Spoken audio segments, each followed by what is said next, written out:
Fieldhouse on the campus of Lock Haven University. It is time for Lock Haven University Wrestling. As the number 18 in the country, 8-1 overall, Bald Eagles of Lock Haven meet up with the 2-3 Bears of Brown.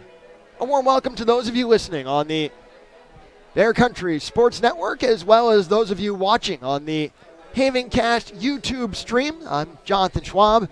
We'll hear from my broadcast partner, Derek Caldwell, later in the pre-match. Our producer back in the studio this afternoon, Tom Strickler. Our on-site producer is Ryan Bogacek. Lock Haven and Brown both trying to finish sweeps of their respective weekends. LHU back in the Thomas Fieldhouse for the first time in 6 weeks, while Brown trying to secure a statement win over a nationally ranked Lock Haven program. Lock Haven wrestled yesterday, and it was a very successful afternoon for Lock Haven. A 40-6 whitewashing at George Mason. Lock Haven recorded wins in all 9 matches that were actually wrestled yesterday. LHU chose to forfeit at heavyweight. 7 of those Lock Haven wins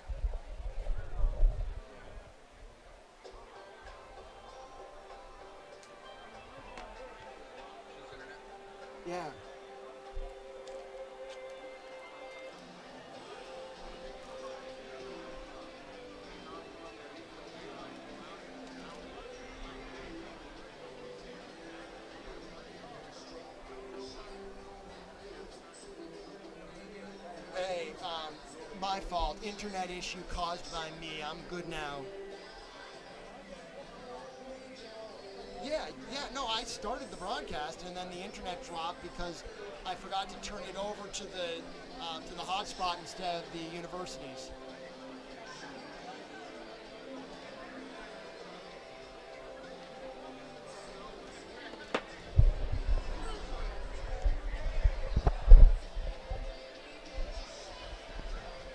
Lock Haven yesterday, 7 bonus point wins, a pin for Tech Falls, and 2 major decisions in the victory over George Mason to pick up their 8th dual victory of the season.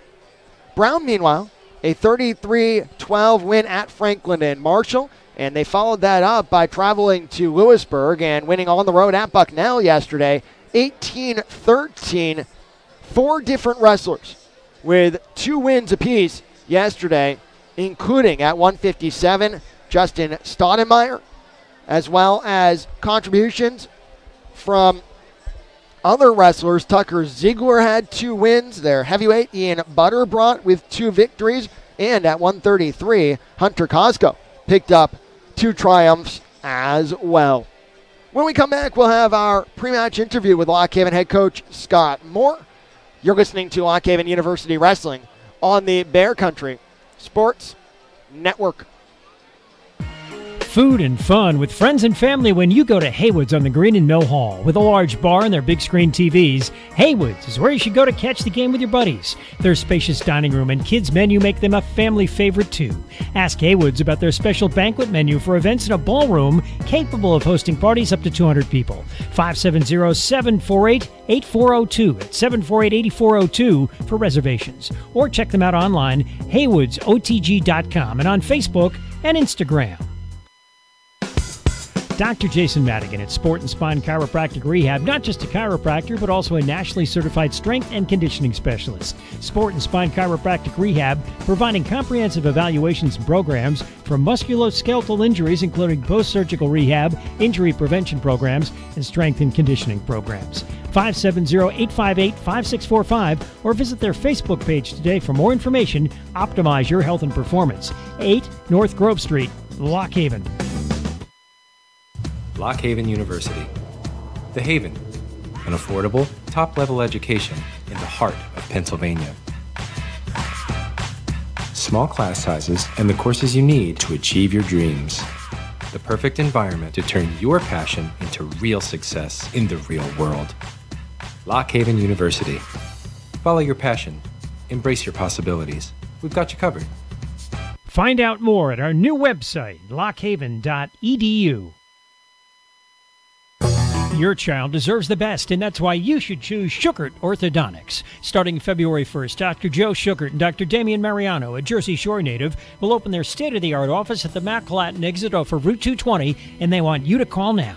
570-769-5082. Schuchert Orthodontics, to make sure your child's teeth are straight using today's new techniques to assure success for less. Call Schuchert Orthodontics now. Open February 1st, 570-769-5082. The Bear. WQBR, Avis Williamsport State College. 6 of the 7 Eastern Wrestling League teams are in action today, including number 18 in the country, Lock Haven. LHU, the highest ranked EWL team in the country right now, and they meet up with Brown on a Sunday afternoon at the Thomas Fieldhouse. Jonathan Schwab, Derek Caldwell, and earlier today I sat down with Lock Haven fifth-year head coach Scott Moore as his team making the trip back after a very successful day in Virginia against George Mason. A 40-6 win yesterday afternoon. I asked Coach Moore about what it was that enabled his team to handle that road setting with such maturity and such success. The first road trip of the year, as far as duel-wise, turned out very well for us. We kind of planned in advance and got down there the night before, gave our guys plenty of time to relax and catch up on sleep, and just put that structure in place for these guys to know what know what's going to be next as far as when we're going to warm up, how we're going to warm up, the intensity of the warm-up, little things like that these guys as young adults need to have in their mind so they can focus on the little things, and that's exactly what happened. We went into the field house down there. Everything went as smooth as possible. Our guys stepped on the mat, were focused, competed hard, had a lot of fun.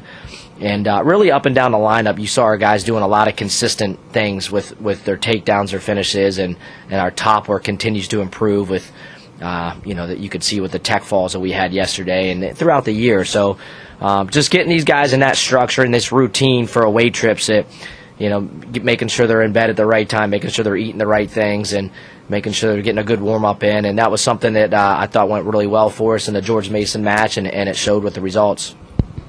You mentioned in the aftermath how well Luke Werner did in setting a tone for you. What was it that he did that enabled him to set that tone for your group? I mean, he's an outstanding wrestler and got some really good technique. We've been trying to get that out of him throughout the year. So he's had some inconsistencies, which we'll see as a freshman from a freshman. So just knowing a little bit of scouting as far as the George Mason opponent, a national qualifier last year, very explosive. So just knowing the position to start the match and knowing that if he got on leg attacks, he could finish, and then staying on top. That's been our motto all year as a coach, is stay on top. Once you get on top, you can wear the guy out, and that's where you score points in bunches. 4 back points in a row. And just kind of can stay on it. And that's really what we got from him. He stayed offensive. He finished clean. He was aggressive on top. And just his confidence of slowing the match down and putting himself in his good positions, allowed him to tech fall a really good opponent. And I think hopefully boost his confidence and really let us into the rest of the duel and got these guys fired up. And, up the line, Fellman, Shoup, and up through the rest of the lineup, I think showed that you start the duel on the right foot and that momentum builds and great things will happen. First time wrestling at the Thomas Fieldhouse since back on December the 2nd when you defeated Rutgers. What is it that your team is expecting with Brown coming to town? Well, Brown's got a solid team. They had a good duel with Bucknell last night. They hammered Franklin and Marshall. I think you're going to see some good matchups. It's really going to come down to who guts it out, who's willing to put in that extra 30 seconds of work at the end of the period, and ultimately it may come down to bonus points. We always say that with dual meets, said the same thing in a Rutgers duel, but with having a couple guys out of the lineup, a guy like Haynes, you have to expect that your other guys need to step up and win the close matches, which we've been doing, and also score bonus points when you're a better wrestler. And your Ronnie Perry's and Kyle Shoups, we expect those guys to go out there and score and put a lot of points on the board. And I think it's going to be a great duel. Brown's got a great coach in Todd Beckerman. they've got a great program they're really starting to build, and I know they expect to win this duel today, and looking forward to some great matchups, some nationally ranked opponents on the Brown roster at 157 and 184-pounder, so those guys are going to be good anticipated matchups, and then the rest of them we just got to continue to build and grind, and our guys got to go out there with the expectation that they're here to win. Lock Haven University head wrestling coach Scott Moore, thank you for the time. Good luck against Brown. Hey, thank you. Lock Haven University head wrestling coach Scott Moore. Thanks to Coach Moore for taking the time to meet with us in the pre-match. Lock Haven, number 18 in the nation, hosting Brown. Welcoming my broadcast partner, Derek Caldwell, into the booth on this Sunday afternoon. Derek, Lock Haven, an opportunity to clinch a winning season with a victory today. What should Lock Haven fans expect from this Brown team? Well, I think, Schwabi, really the big thing is don't sleep on this Brown team. Obviously, they came in winless coming into this weekend. They have a pair of wins so far, looking to make it 3 for 3, get themselves to 500. But, there's going to be a lot of tightly contested bouts here in this dual meet. I think, obviously, you got to think without Haynes being in the lineup at this point in time, and also having the absence at 197 with Sponseller as well. It's important for Lock Haven to get off to a fast start, really build some bonus points where they're able to, because down the line they're going to need those bonus points as this dual meet progresses. Starting at 125, we looked at a great performance yesterday from Luke Warner, but he's got to continue with that success and really set the tone in this dual meet early on. Lock Haven having great success as a program this season. 8-1 on the year with the big win at George Mason. You mentioned Luke Werner setting the tone. He did that yesterday at 125. You never know with freshmen, but we'll get to see him first today for Lock Haven. What are the tools that make him potentially special? I mean, I think that his ability to score a lot of points from top and ride very hard. I think we saw that a little bit at the Liberty Arena whenever we did our broadcast out there. He did a very good job of getting to his attacks early and scoring with that cross wrist tilt. He does work very well on top. He does a lot of combination wrestling, and he was able to score a lot of points. He's got to continue that today. Obviously, against a guy like Bunduka from George Mason, he was able to do that, but we'll see if he can continue that here this afternoon against Keeley out of Brown. A lot of pressure on Lock Haven's first 7 wrestlers today because Brown brings a nationally ranked 184-pounder to town, and you mentioned injuries to Tristan Sponseller and Thomas Haynes. They are both out and unavailable, so if Lock Haven needs points, by the time they get to 184, wrestlers who would not be favorites in their matches are going to have to come up with results for Lock Haven to win. Absolutely, and I mean, 184 pounds, I think, it's still a beatable opponent for Corey Hazel. CJ LaFragola actually did suffer a loss yesterday afternoon to the Bucknell wrestler that he had faced in Phipps. So, he has an opportunity to knock off a nationally ranked guy who might be a little bit down on himself going into that second weigh-in of the weekend. So, we'll see how that one pans out, but that is definitely a highly anticipated matchup here this afternoon. We'll get to see all of them, and we'll share it with you when we come back. Number 18, Lock Haven and Brown. This is Lock Haven University Wrestling on the Bear Country Sports Network and the Havencast YouTube stream. The Veterans Benefit Center, Bellefonte Avenue in downtown Lock Haven, serves any and all veterans and family members from any time period. The Veterans Benefit Center offers education and training, VA work study, transition assistance, and much more. For full information, visit their Bellefonte Avenue location in Lock Haven. The Veterans Benefit Center, combining 64 years of military service and 27 years of VA claims experience to assist you. Open Monday through Friday, 800 hours to 1700 hours. Call 570-748-5929 today. This year, trust your tax preparation to Pinnacle Tax Services. This year, don't just have your returns prepared, instead revise your tax strategies around the new federal tax laws. These new tax laws will affect individuals and businesses. Pinnacle Tax Services can show you how to plan for these changes and increase your tax deductions and tax credits and reduce your tax liability. Pinnacle Tax Services serving the area for over 12 years, allowing many of your friends and business owners to enjoy our services and advice not just on income taxes and tax credits, but on sales and use taxes, payroll and payroll taxes, insurance, audits, and planning for retirement. That's the Pinnacle difference. Full service. Available now. Call for your appointment in their Jersey Shore office, 570-398-8332. Pinnacle Tax Services, 327 Allegheny Street, Jersey Shore, 570-398-8332, or surf to pinnacletaxpros.com. The Bear, Country 99.9. Just about set to go at the Thomas Fieldhouse. Jonathan Schwab, Derek Caldwell with you on the Bear Country Sports Network and the Havencast YouTube stream. The wrestlers being introduced right now. And the two who just jogged out, that'll be the first matchup coming up. Luke Warner, the freshman for Lock Haven, against sophomore Trey Keeley for the Bears of Brown. Our match official is Charlie Harris. Lock Haven leads the all-time series 4-2, but Derek, not much to read into that. These two programs have not met one another in 19 years. But you look at where they've come from, where they are now, a lot of commonalities in the last 5 years, the journey of these two programs.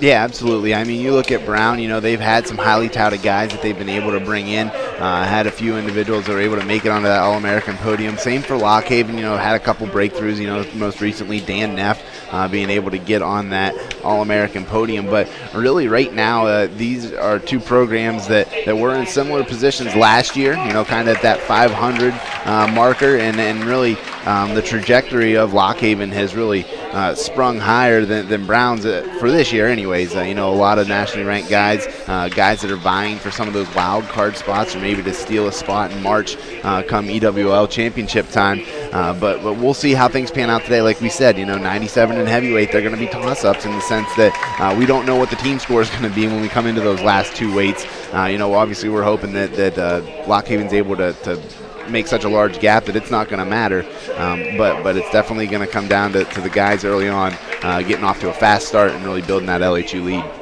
Scott Moore, the Lock Haven head coach in his 5th season, a 2003 graduate of Penn State. Not only has he elevated this program on the mat, Lock Haven, the 6th highest grade point average in all of Division I last year at 3.391. He's assisted by Nate Carr Jr., Rob Weichel, Ryan Wolf, Austin Miller, and Domlin Tallis. For Brown, it's 5th-year head coach Todd Beckerman, a 2001 graduate of Nebraska Lincoln. 8-7 last year, the record for Brown, their first winning record since 2001-2002.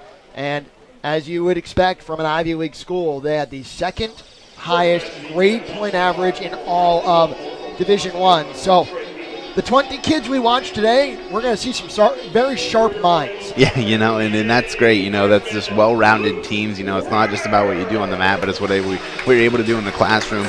For a lot of these guys, they're not going to end up on the Olympic ladder, so that's not going to be their next step. It's going to be being young professionals, out in the workforce, and then obviously, if they're able to hold the GPAs that they are, they have very bright futures ahead of them. We're underway at 125. Luke Werner, the freshman from Bethlehem, 18-9 on the year for Lock Haven. He will square off with Trey Keeley. Keeley, sophomore, out of Washington, Illinois. He is 9-12 this year. Lock Haven in the home crimson singlets with the white round on the back with the bald eagle in the middle of the white circle. Brown in the road brown singlets with the white lettering on the back, the white on the front as well. We are 45 seconds in. nothing of substance happening yet between Werner of Lock Haven and Keeley of Brown. Yeah, a few early shots attempted from the outside by Werner. But Keeley, he's a longer individual for 125 pounds. It looks like he likes to tie guys up with his underhook, and he's really so far slowed down Werner early on their feet. Werner, out of Liberty High School, the winningest wrestler in Liberty history with 146. Impressive yesterday, but he is in the grasp right now of Keeley. Keeley has the right leg, looking for the takedown. Scramble on. Yeah, Keeley got to that single leg, but Werner, a good job, didn't panic. Right now, Keeley has it shelved. The right leg of Werner, trying to drag him to the center. Werner, though, does a good job, keeps the splits, and now he's going to get to a crotch lock, and he's going to try to pull Keeley over the top. You got to watch with these longer guys, though. They're pretty good at draping their legs over the top and blocking your hips. So we're in a crackdown position right now. Werner really trying to use that crotch lock to elevate Keeley's hips into the air, and he's able to square himself up, and now we're going to get a stalemate. Quality scramble by the true freshman, Luke Werner. 56.9 seconds left, first period. No score in our first battle of the afternoon. I like the way they dim the lights in the building, even during the daytime. The spotlight in the middle where it belongs. Yeah, it really helps to create the atmosphere here. Now, obviously, it's Sunday afternoon, Sunday before the students get back. We're not looking at the same crowd that we saw for Rutgers, but, a good turnout here at the Thomas Fieldhouse. With all the fans, really excited. Guys coming home off of a road win against George Mason, 8-1 on the year. A lot to be talked about here in Clinton County with this team. Final 20 seconds of the first period. Still no score between Werner and Keeley. And Keeley doing a good job here early on. He really likes to dig those underhooks, and with him being a taller guy, it's tough for someone with a little bit of a shorter stature as Werner to get out of those underhooks. He's been trying to circle out the entire time, but Keeley did a good job here this first period, maintaining a 0-0 score through the first 3 minutes. Lock Haven defers to start the second, so they will start in the neutral position. At 125 pounds, Luke Werner, Lock Haven. Trey Keeley of Brown. And right now, Keeley, taking neutral off of his choice.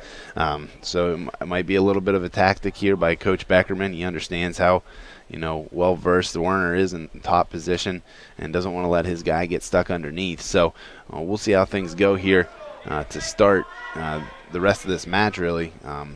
Because really for right now, Werner has not been able to open up his offense off of that underhook that Keeley's been utilizing on the left side. Keeley went 1-1 yesterday, took a loss in the first match against Franklin and Marshall, and then provided a key win in the 18-13 triumph over Bucknell. Two-time All-State performer in high school out of Washington Community. Still nothing doing. Midway second period, scoreless. Werner of Lock Haven, Keeley of Brown.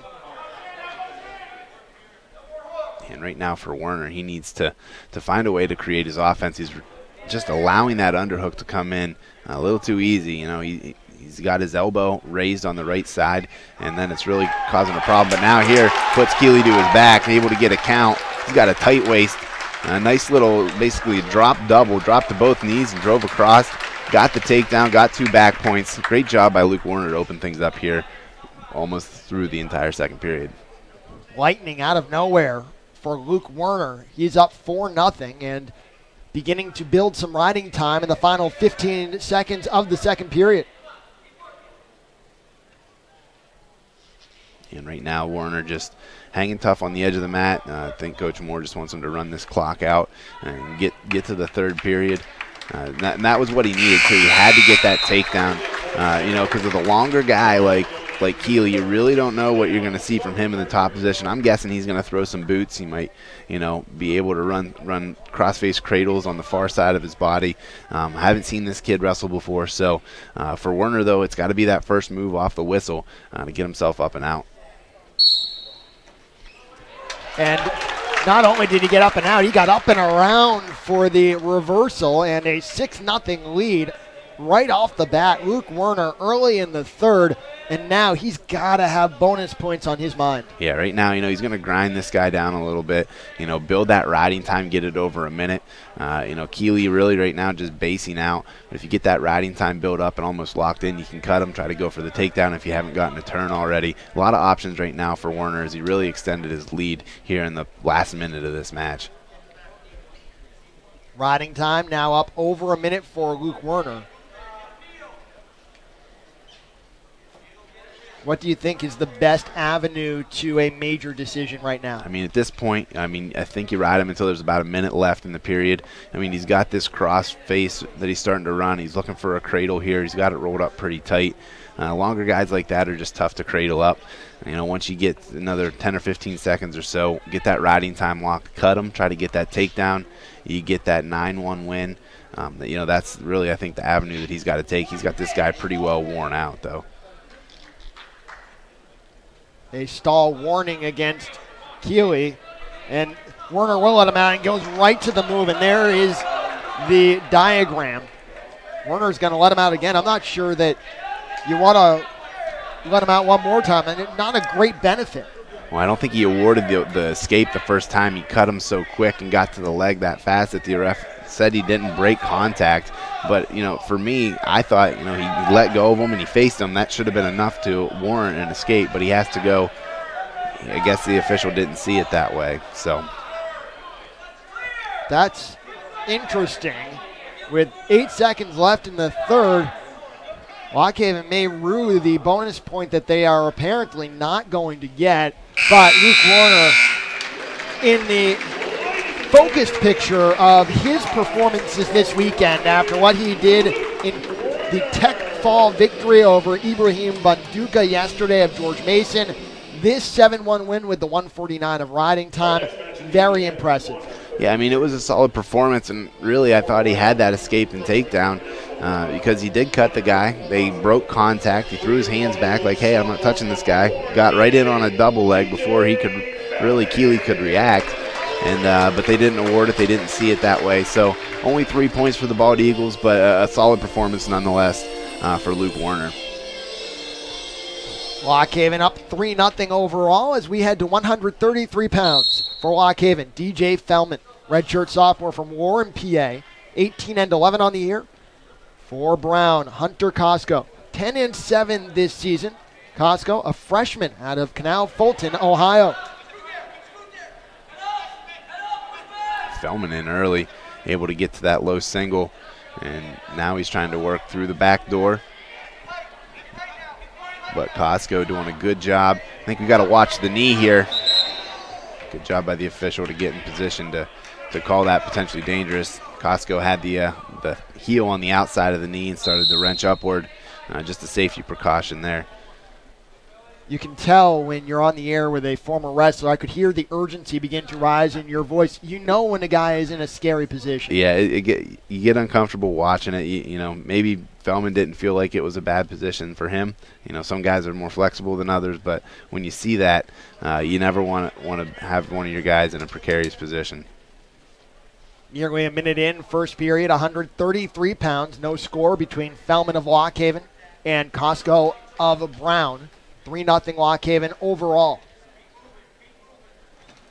Fellman, nice job, just drops down, watched Costco step right in, and was able to get to a nice little heel pick. Now he's trying to shelf it and go back door. He's got to put this guy in danger. He can use that new danger rule now where he gets a 3 count, and it's basically an automatic takedown if you expose the guy's back.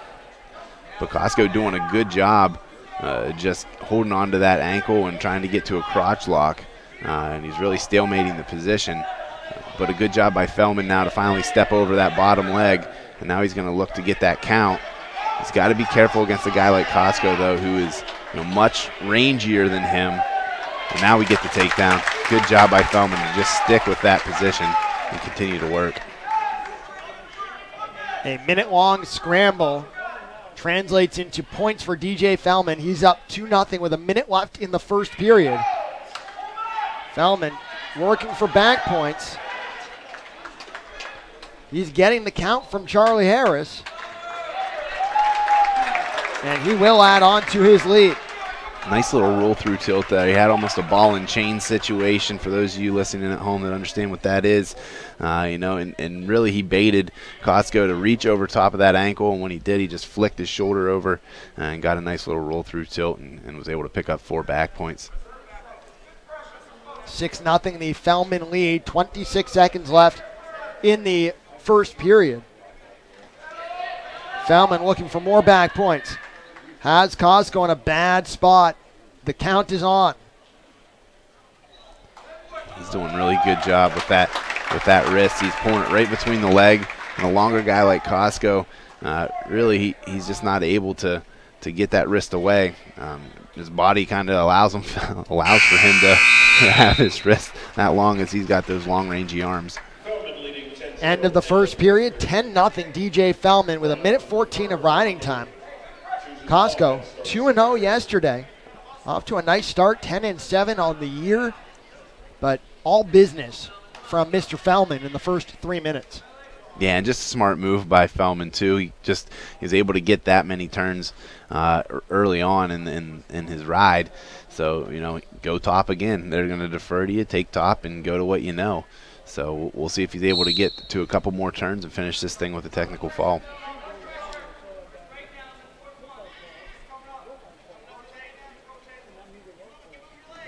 Costco to his feet, and now he's crumpled back down by Fellman. Fellman working a high ride with 20 seconds elapsed in the second period. The riding time up to 1:37 for Fellman, and the escape for Costco will deliver his first point. Yeah, and that was just a solid job there by Costco to be able to just block off and not allow Fellman to score there. But a good job by Fellman. He was able to run the corner and catch a single leg, comes up, basic sweep finish, and finishes from his feet and gets the takedown. We've seen him wrestle a couple times this year. Is it just me, or does he look a little bit springier than he did in December? I think maybe the weight was getting to him a little bit in December. Probably once you get that break and you can really focus on your wrestling and maybe not everything else that goes along with school. Maybe he's got his weight back under control. But yeah, I'd have to agree, Schwabe. He does look like he's got a little more of spring in his step. It might have been because he gets the extra pound today as well. That could be it. An extra 16 ounces of Gatorade in his system, and that can help you out too. So. Good job by Fellman right now. He's riding real tough. He has a deep cross face, and he's holding the ankle right now of Costco. Looks like he's trying to go for a bundle series, but Costco, again, with those rangy arms, really making it difficult for Fellman to be able to bundle him up. Fellman didn't like the situation, so he just rode Costco out of bounds with 18.6 left in the second period. 12-1 the Fellman lead, 2:42 of riding time for DJ Fellman. 3-0 the Lock Haven lead overall. And right now, if you're Fellman, you got to try to find a way to get a technical fall here. A guy like Costco, like we said, he's longer. It's tough for you to get those guys flat. But the way that he's been riding and the way he's been able to turn Costco, he's got to be thinking in this third period, let's see if we can find a way to get a technical fall. Fellman rides out the period. 3:01 of riding time for DJ Fellman. He's up 12-1. Do you invest some time if you're Fellman in looking for the fall, or do you go straight for the tech fall? I think you go for the tech. I mean, at this point, unless you find a way from feet to back to get him pretty flat, because the way that Fellman wrestles, he goes for those low ankle situations. He goes for cross wrist tilts. So it's tough unless he can get to like a Turk situation where he's in on this low single trying to step over the heel. If he can get to a bent leg Turk situation, then we can talk about potentially getting the fall. But right now, just score points and really continue to extend your lead. Let me know when that happens, and we'll have that conversation. I've got it in my schedule. I put it in the phone. I'll keep you posted when we get to the bent leg Turk, okay, Schwabe? I appreciate that tremendously. 1:20 left in the third. 12-1 Fellman. He has 3:01 of riding time. Fellman just hasn't let Costco get to his offense, and Costco just tried to get in on a shot, and Fellman counters it beautifully And now he's got Now Costco in the Bent Lake Turk. He's got him in a bad spot. Let's have the conversation. He does. He's got it tightened. Great job by Fellman. Stuck him where he was able to. Costco tried to bridge out, but no such luck. Fellman stuck him on the spot. Pinfall, 5:59. I heard the alarm go off, and so did DJ Fellman, and that's crucial. That's 6 for Lock Haven, where maybe you get 3, maybe you get 4 instead. You give yourself those 3 extra points, and Lock Haven up 9-0, 2 bouts in. Yeah, that was a great job by Fellman all around. You know, he really came to wrestle today. You know, he put forth his best effort, was able to put up a lot of points early on, which really helped him to dictate the match down the stretch. And it really forced Costco to try to create a situation. And, you know, he's talking to Coach Beckerman right now, and I'm sure Coach is like, hey, man, like, you didn't need to go for that at that point in time. And chances are you were going to be giving up a major anyways, so you just got to be smart in those situations whenever the team scores on the line as well. Onto the mat for Lock Haven, Kyle Shoup, number 24 in the first coaches panel rankings. And he gets caught in a bad situation, and he's taken down right at the outset. Lock Haven fans don't like that call. Yeah, it was off of his own scramble, and he kind of gave up his hip, so he's got to be careful now to not give up back points as he's rolling around. But there he gave up, you know, a takedown, and it seems like he's just trying to go for broke with these ankle passes and funk rolls here early on. Facing Zeke Salvo. Salvo 6-7 on the year. Did not wrestle yesterday. Salvo, a senior out of Baltimore, Maryland, has the 2-0 lead over Shoup with 2:34 to go in the first period. Whistle stopping the action with 15 seconds of riding time for Salvo. Yeah, already 2 cautions on Salvo. We aren't even 30 seconds into this thing. That can really play a part here down the road. Whenever you have to relax off the whistle.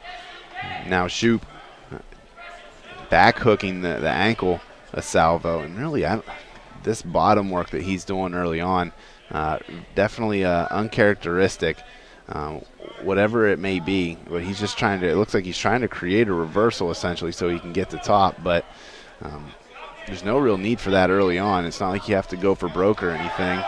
Now Shoup kind of exposing his back as well. And no count there, but Salvo had a tight claw and would have essentially gotten a 1 count. But here, Shoup just not wrestling smart here early on, giving up another 1 count. Luckily, Salvo hasn't been able to hold him down on his back, because really it's been all Salvo here the first minute 20 of this match. Shoup kind of looks like a fish that just got thrown into a pond, flopping around and just trying anything. I don't know exactly what the plan is early on. Yeah, I mean, he's just trying to, I'm not even sure. I can't even characterize what it is, Schwabi, at this point. It's not really fundamentally sound wrestling from the bottom. He's given up his wrist to a guy like Salvo. You know, this is a 500 wrestler right now, and he was out, you know, 2 weeks ago, 4th at the Southern Scuffle, and now he's trying to hit all this funky stuff out of nowhere. He gave up just another cheap tilt off of a 2-on-1 wrist, and now he's sitting in an awkward position where he's down 4-0. 1:06 left in the first period. Riding time for Salvo now up to 1:46. And Shoup's out. And now the Lock Haven crowd will try to inspire him. 1:49 of riding time. Yeah, now he's down 4-1 with about a minute to go in the first. And for him, he's just got to get this takedown, get it to a 4-3 match, because he is just letting Salvo in on everything. And I don't know if he just did his weight wrong last night or what it may be, but he just does not look like the Kyle Shoup that we've known to grow and love here at LHU early on in this match.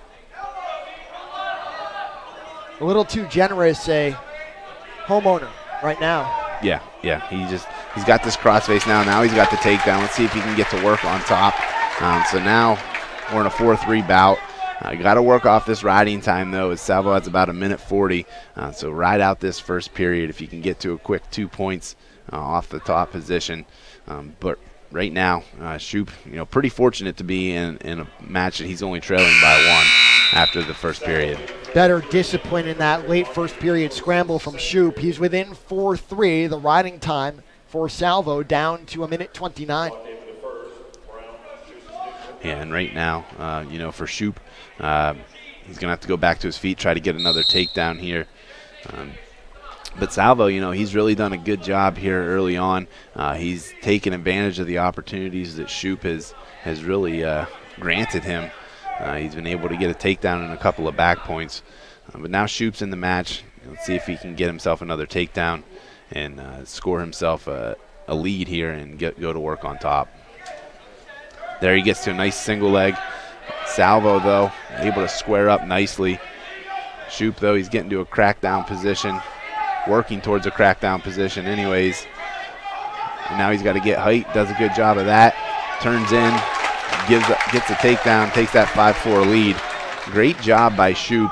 Creates that scramble. He's very comfortable there, but he's doing a much better job of holding good position in those scrambles than he was in the first period. Shoop with his first lead in this match. He's up 5-4 with a minute to go in the second period.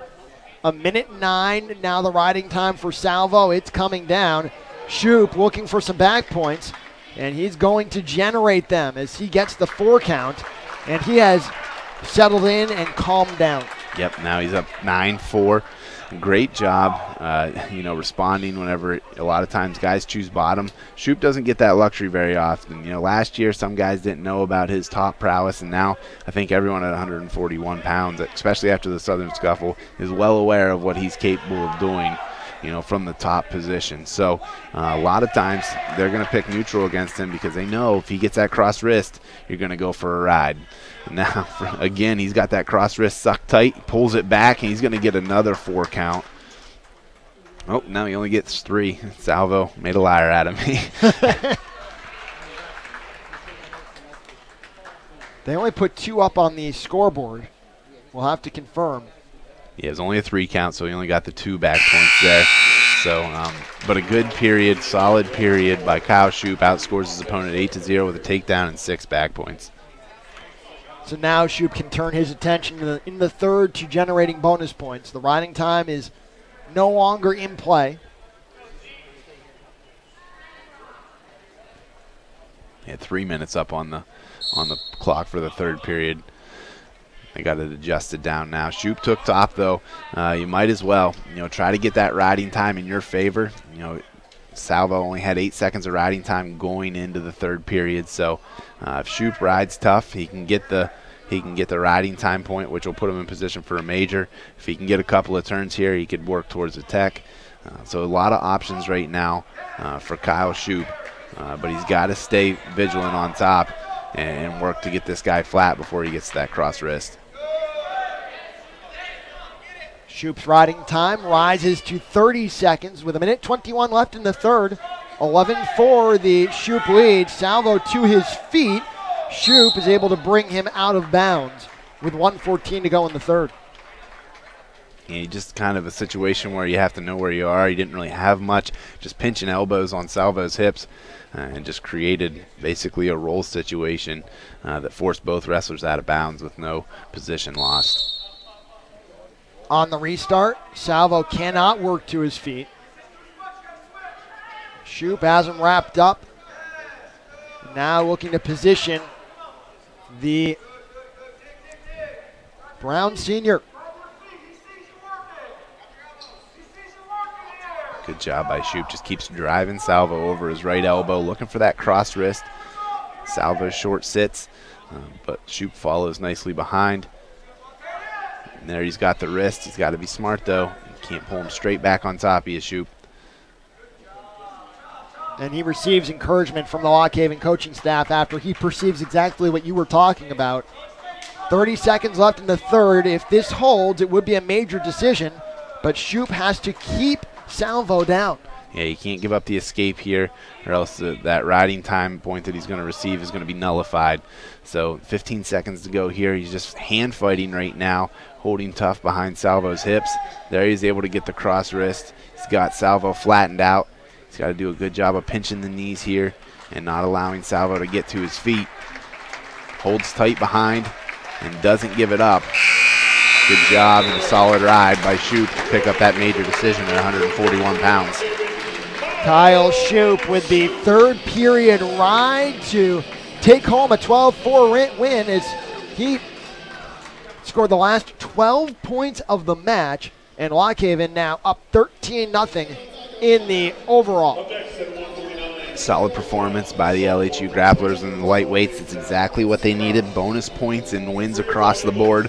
And now you come into kind of the hammer's row for LHU whenever you're starting with Perry and then going into Clucker and Marsteller and really even Segrist. He's picked it up as of late. So, 4 guys that can be pretty solid across the board where LHU really needs to get some more bonus points to extend this lead going into those final 3 bouts. Ronnie Perry, number 16 in the initial coaches panel rankings. He is 19-3 on the year, searching for his 92nd career win. Facing off with Zach Kraus, 13-9 this season. Kraus, sophomore out of Plainfield, Illinois. Even if we couldn't tell the singlets apart, and pretty easy to tell the crimson and the brown apart. Pretty easy also to tell which wrestler is Kraus with the neon green fluorescent sneakers. Yeah, he's got a pair of highlighters on right now, Schwabe. But, for Perry, he's focusing on getting to this guy's legs here early. He's doing a good job of hand fighting, wrist fighting, and continuing his motion. Perry's always going to bring 100% to the table. You never have to worry about that with this guy. So it's just a matter of him getting to the leg early on. Kraus doing a good job of hand fighting, though. He's really keeping space from him and Perry. He doesn't want to open himself up. And he's holding good position here early on in the match.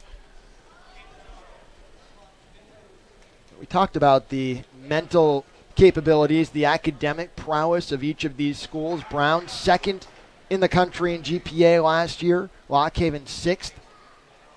How do you get guys mentally prepared as Perry is going to interrupt me? He's in on the shot, in on both legs, and he has 2 for a 2-0 lead. But for Brown, wrestling 3 different opponents in 2 days. For Lock Haven, you go to George Mason, and you've got the 6 hours of travel down Friday. You wrestle, 6 hours of travel back. How do you make sure guys are mentally prepared for what they're facing in the opponents they're going to see? Well, I think, it's all about just the focus, what those rides mean. Obviously they are long trips, but, Coach Moore said it, he did it right. He had them go down the night before and get them well rested, get them into bed, and give them the chance to really, make a day out of it, essentially, where they're not in the bus for 12 hours in a single day, because that can be treacherous. So just about focus on your wrestling and focus on what you can control and just rest while you're on that bus and try to keep yourself as comfortable as possible. Lock Haven with the 13-0 lead overall. 4th match, 149 pounds, over a minute of riding time for Lock Haven's Ronnie Perry as he spins Kraus over at the edge of the mat, and they will go outside the circle. You could hear the splat as Kraus landed on the rollover. Yeah, and I think his elbow may have got caught in the mat too whenever Perry went to chop him over it and get that cross wrist. But a good job by Perry. He had a couple roll-through tilt attempts where he about got Kraus through. Kraus did a good job of rolling through and getting his stomach and his hips to the mat so that he did not give up any back points there. So Perry wasn't able to settle him in the pocket, and it looks like the second caution against Perry here early on. So he's got to be smart now when he gets on top. Next one, he gives up a point. And he's able to stay solid on the top position. Now Perry with that near side ankle, able to get to a cross wrist. He's working that near side cradle as well, as he tries to wrench on the chin a little bit of Kraus. And so a good solid first period for Perry. And he gets almost a minute and a half of riding time and has that 2-0 lead going into the second. Nearly a minute and a half of riding time for the 2017 Eastern Wrestling League's most outstanding wrestler at the EWL Championships. Lock Haven into the heart of the schedule now in terms of the duels. From yesterday through February 4th, 7 duels in 4 different states. Perry started on the bottom and able to work the escape for now a 3-0 lead and keeps the riding time above a minute. Yeah, good job by Perry. Got right to his feet, cut away. Was out in 10 seconds. Kraus now on a nice little high crotch. Tried to go knee pull and tries to go head inside finish. He has his head tucked underneath, but Perry doing a good job. Has a crotch lock real tight, able to square up his hips. Bases himself out and gets a stalemate.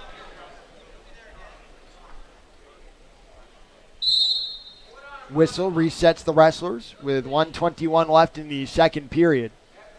3-0 the Perry lead. He has a minute 17 of riding time.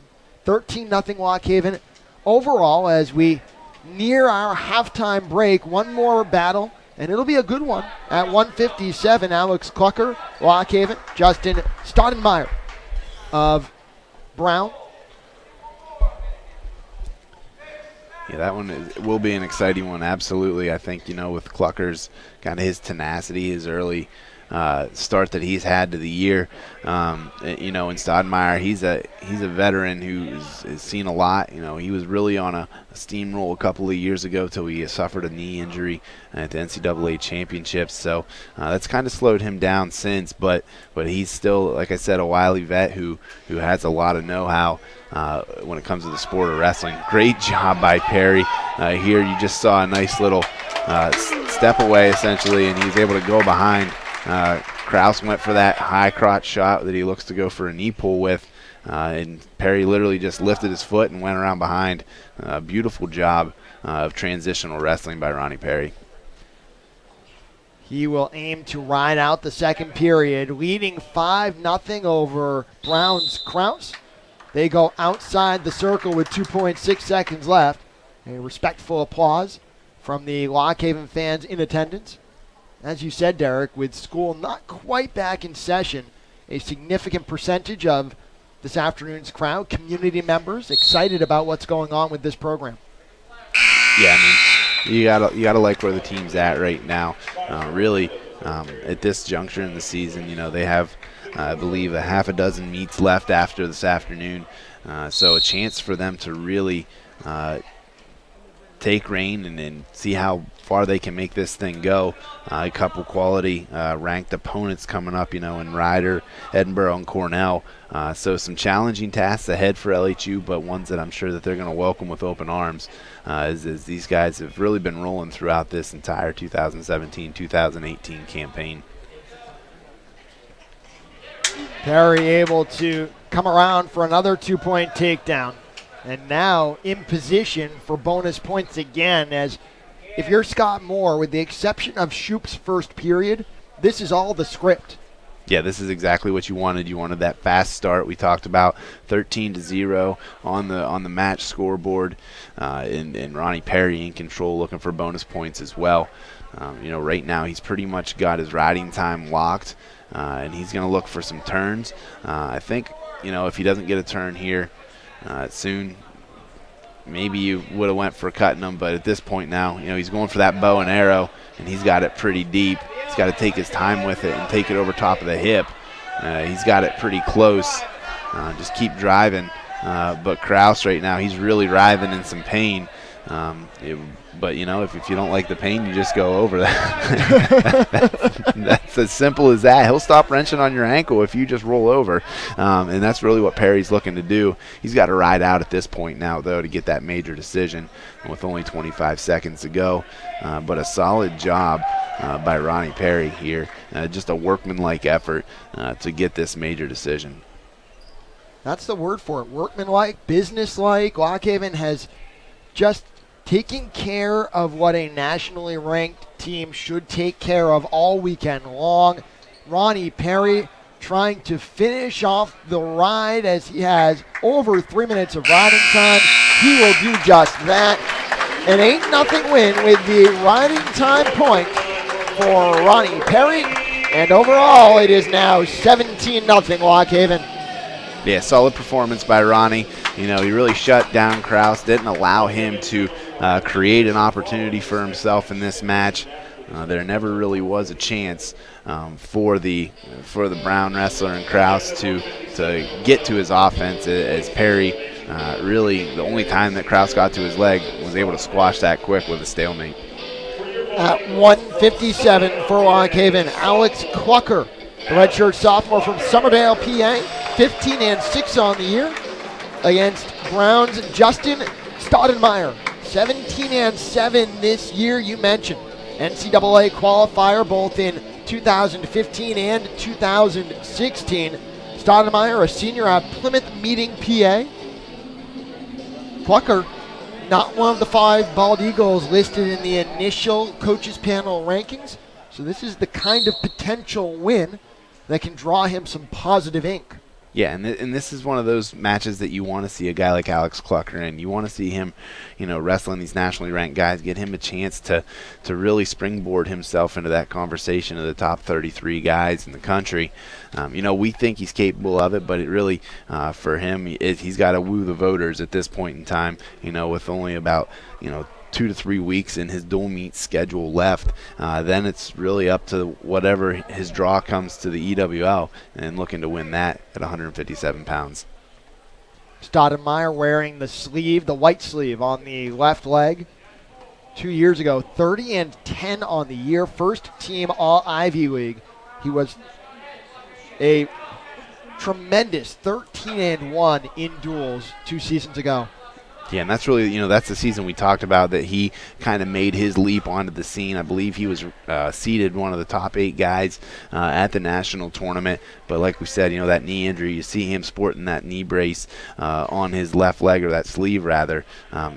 He really, it's kind of slowed him down. He had to take a year off last year. Really helped him to get himself to 100% so that he could compete.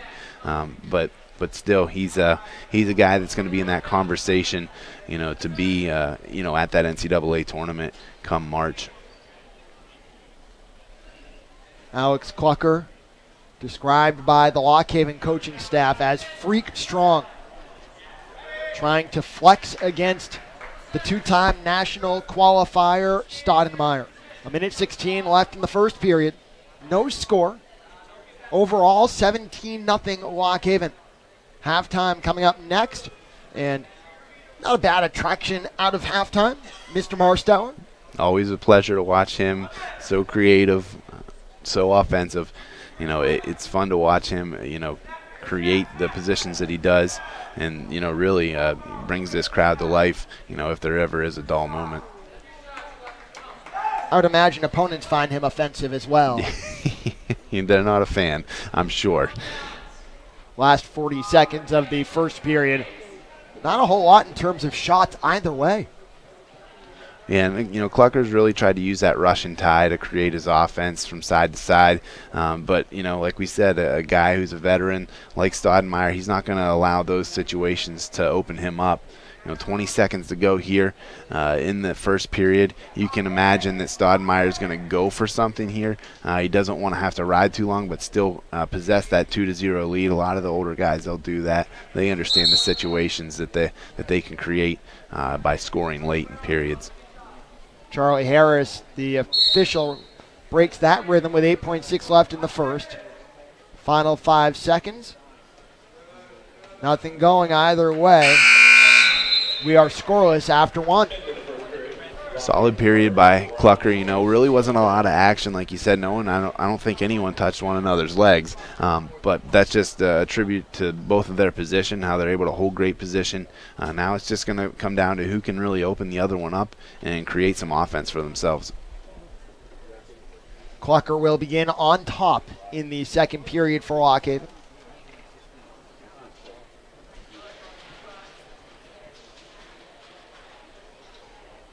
We always talk about how Pennsylvania guys, the quality of the ride. Clucker slamming Stoudemire down. Does that still apply when they're wrestling against other Pennsylvania guys? Yeah, I guess as a Pennsylvania guy on bottom, you're just more aware of it. I think, doesn't mean that it's easier to get out by any means. You just kind of been around it your entire life. You understand, what it's like to be able to ride and what guys, are able to do. And now we're kind of in a spread eagle quad pod situation. Probably get stalemated here soon. Yeah, a good job though by Clucker. Got that boot in. And he's riding tough here the first 30 seconds, but he's got to be ready right off the whistle. Stoudemire's one of those guys, like we said, he can create offense from just about anywhere, so you got to be ready to go off the whistle, take away his first move. Even if the athleticism isn't what it once was, the toolbox is still all there. Yeah, and a lot of times you learn a lot more, in terms of technique whenever you're limited, in one position or another. If you have a bum knee, you figure out how to wrestle with the other lead leg, or how to create offense from your ties on the top. Now Clucker, he's getting to a tilt, and he's got it pretty tight, but he's not been able to get Stoudemire in a bad position yet. Now he's got that 4 count. Good job there by Clucker. He had a really tight cross wrist, sucked in that elbow, and like we said, bull strong. Alex Clucker was able to suck Stoudemire right into his lap and get that 4 count. The challenge for Clucker, and you can see him mastering it as he's now up 4-0 in this second period over Brown's Stoudemire with 1:20 of riding time. Freak strong, very explosive, but used to be kind of stiff, a little bit boxy was the word Scott Moore used, and he's learning how to flow now and use his gifts in a way that is productive and a way that shows rhythm within the flow of a match. Yeah, and he didn't panic whenever he wasn't able to get a takedown in the first period. He just knew he had the opportunity to ride really strong. He's working to get that cross wrist. He does a good job when he rides that ankle. He tries to hop and get to either a short boot series or go cross-face cradle on the opposite side. And really just his power and his weight that he's able to lay on top of guys, he's really able to keep himself in good position and wear guys out whenever he's on top.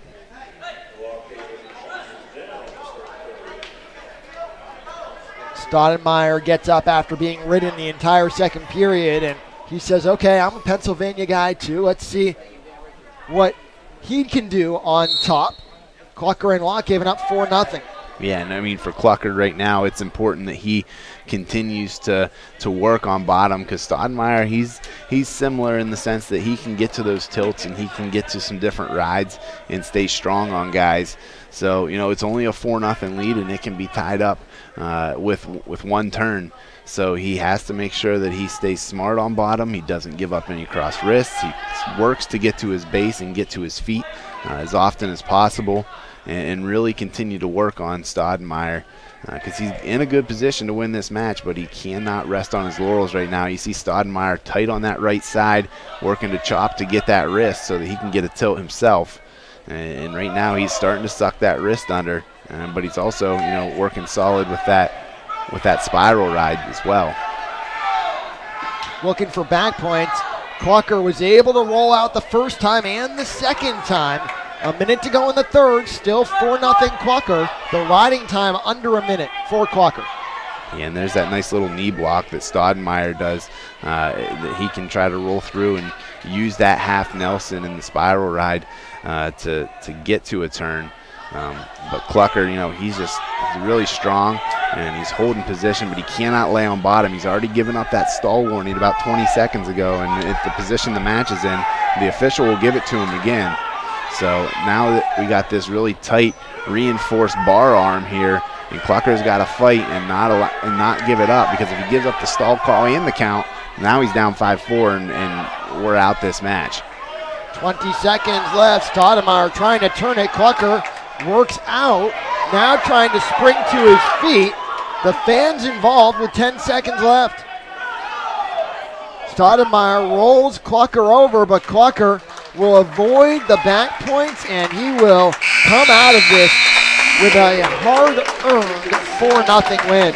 And that one's a huge one in the dual meet. We're talking about needing as many points as you can. Well, this is one that could have went either way and really probably favored Brown, coming into the duel. So the fact that he was able to get that 4-0 win, that's a huge 6-point swing in the dual meet going into halftime. We are at the half. Lock Haven 20, Brown nothing. We'll come back and recap how we got there. This is Lock Haven University Wrestling on the Bear Country Sports Network and the Havencast YouTube stream. The Veterans Benefit Center, Bellefonte Avenue in downtown Lock Haven, serves any and all veterans and family members from any time period. The Veterans Benefit Center offers education and training, VA work study, transition assistance, and much more. For full information, visit their Bellefonte Avenue location in Lock Haven. The Veterans Benefit Center, combining 64 years of military service and 27 years of VA claims experience to assist you. Open Monday through Friday, 800 hours to 1700 hours. Call 570-748-5929 today. Your child deserves the best, and that's why you should choose Schuchert Orthodontics. Starting February 1st, Dr. Joe Schuchert and Dr. Damian Mariano, a Jersey Shore native, will open their state-of-the-art office at the McLatin exit off of Route 220, and they want you to call now. 570-769-5082. Schuchert Orthodontics. To make sure your child's teeth are straight using today's new techniques to assure success for less. Call Schuchert Orthodontics now. Open February 1st. 570-769-5082. Lock Haven University. The Haven, an affordable, top-level education in the heart of Pennsylvania. Small class sizes and the courses you need to achieve your dreams. The perfect environment to turn your passion into real success in the real world. Lock Haven University. Follow your passion. Embrace your possibilities. We've got you covered. Find out more at our new website, lockhaven.edu. Dr. Jason Madigan at Sport and Spine Chiropractic Rehab, not just a chiropractor, but also a nationally certified strength and conditioning specialist. Sport and Spine Chiropractic Rehab, providing comprehensive evaluations and programs for musculoskeletal injuries, including post-surgical rehab, injury prevention programs, and strength and conditioning programs. 570-858-5645 or visit their Facebook page today for more information. Optimize your health and performance. 8 North Grove Street, Lock Haven. The Bear, Country 99.9. Halftime for Lock Haven University Wrestling. Number 18 in the country, leading Brown 20-0. All business from the Bald Eagles. Let's recap how we got to that halftime score. It started at 125, where Lock Haven's Luke Werner with a big second and third period run to take a 7-1 victory over Brown's Trey Keeley. That made it 3-0 Lock Haven. Then Lock Haven began to separate at 133. DJ Fellman in control after 2 periods against Brown's Hunter Costco. Went for his shot, got his shot, and Fellman with the fall at 5:59. Lock Haven up 9-0. At 141, Kyle Shoup put a scare into the Lock Haven fans in the first period, falling behind Zeke Salvo of Brown 4-0, but it was 4-3 by the end of the first period. Shoup with 8 second period points on the 2 near fall back points situations, and then he added 1 in the third with the riding time for a 12-4 win. The major decision making it 13-0 Lock Haven. Ronnie Perry with a major decision at 149 over Zach Kraus of Brown. And after Perry's 8-0 victory, it was 17-0 Lock Haven. Alex Clucker at 157 for Lock Haven. Probably the most impressive Lock Haven win thus far, as he defeated 2-time NCAA qualifier Justin Stoudemire of Brown 4-0. That's where we are now, 20-0, the Lock Haven lead over Brown. When we come back, we will have the second half.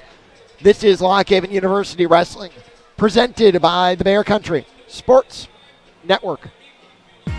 Food and fun with friends and family when you go to Haywood's on the Green in Mill Hall. With a large bar and their big screen TVs, Haywood's is where you should go to catch the game with your buddies. Their spacious dining room and kids menu make them a family favorite too.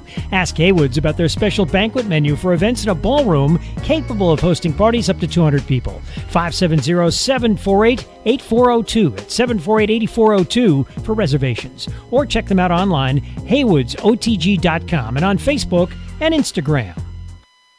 It's WQBR, the Bear. Lock Haven has put 14 different wrestlers on the mat 9 different kids, but 14 matches this weekend so far. They've won all 14. Today, up 20-0 over Brown as we head to the second half. Jonathan Schwab, Derek Caldwell. Derek, all thumbs up from Lock Haven's perspective. Yeah, Schwabi, I think, coming into to the second half of a back-to-back, you never know what you're going to get. You got that second weigh-in, yeah, you get a pound, but you traveled 6 hours from Virginia. But so far what we've seen in the first half of this dual meet, solid effort by LHU. Some positions maybe looked a little shaky early on, but LHU able to find a way, score some big points, had that 20-0 lead going into halftime, and you got Mr. Excitement himself, Chance Marsteller, coming out to start 165. And the excitement in the crowd. It's great to have Marsteller right after halftime because you can see now the fans are scurrying back to their seats. They don't want to miss the show. Marsteller, ranked 7th in the country, the redshirt junior, 28-1 this year, squaring off with John Virouette, 15-8 for Brown. Nice job early on.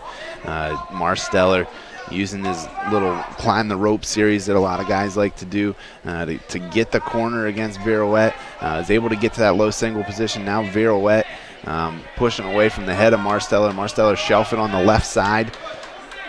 And he's reaching out for that far ankle. He needs to drag him all the way back to the middle, though, in order to get this. Now he's able to trip, and he gets that other ankle. Nice takedown by Marsteller. Textbook work by him early on.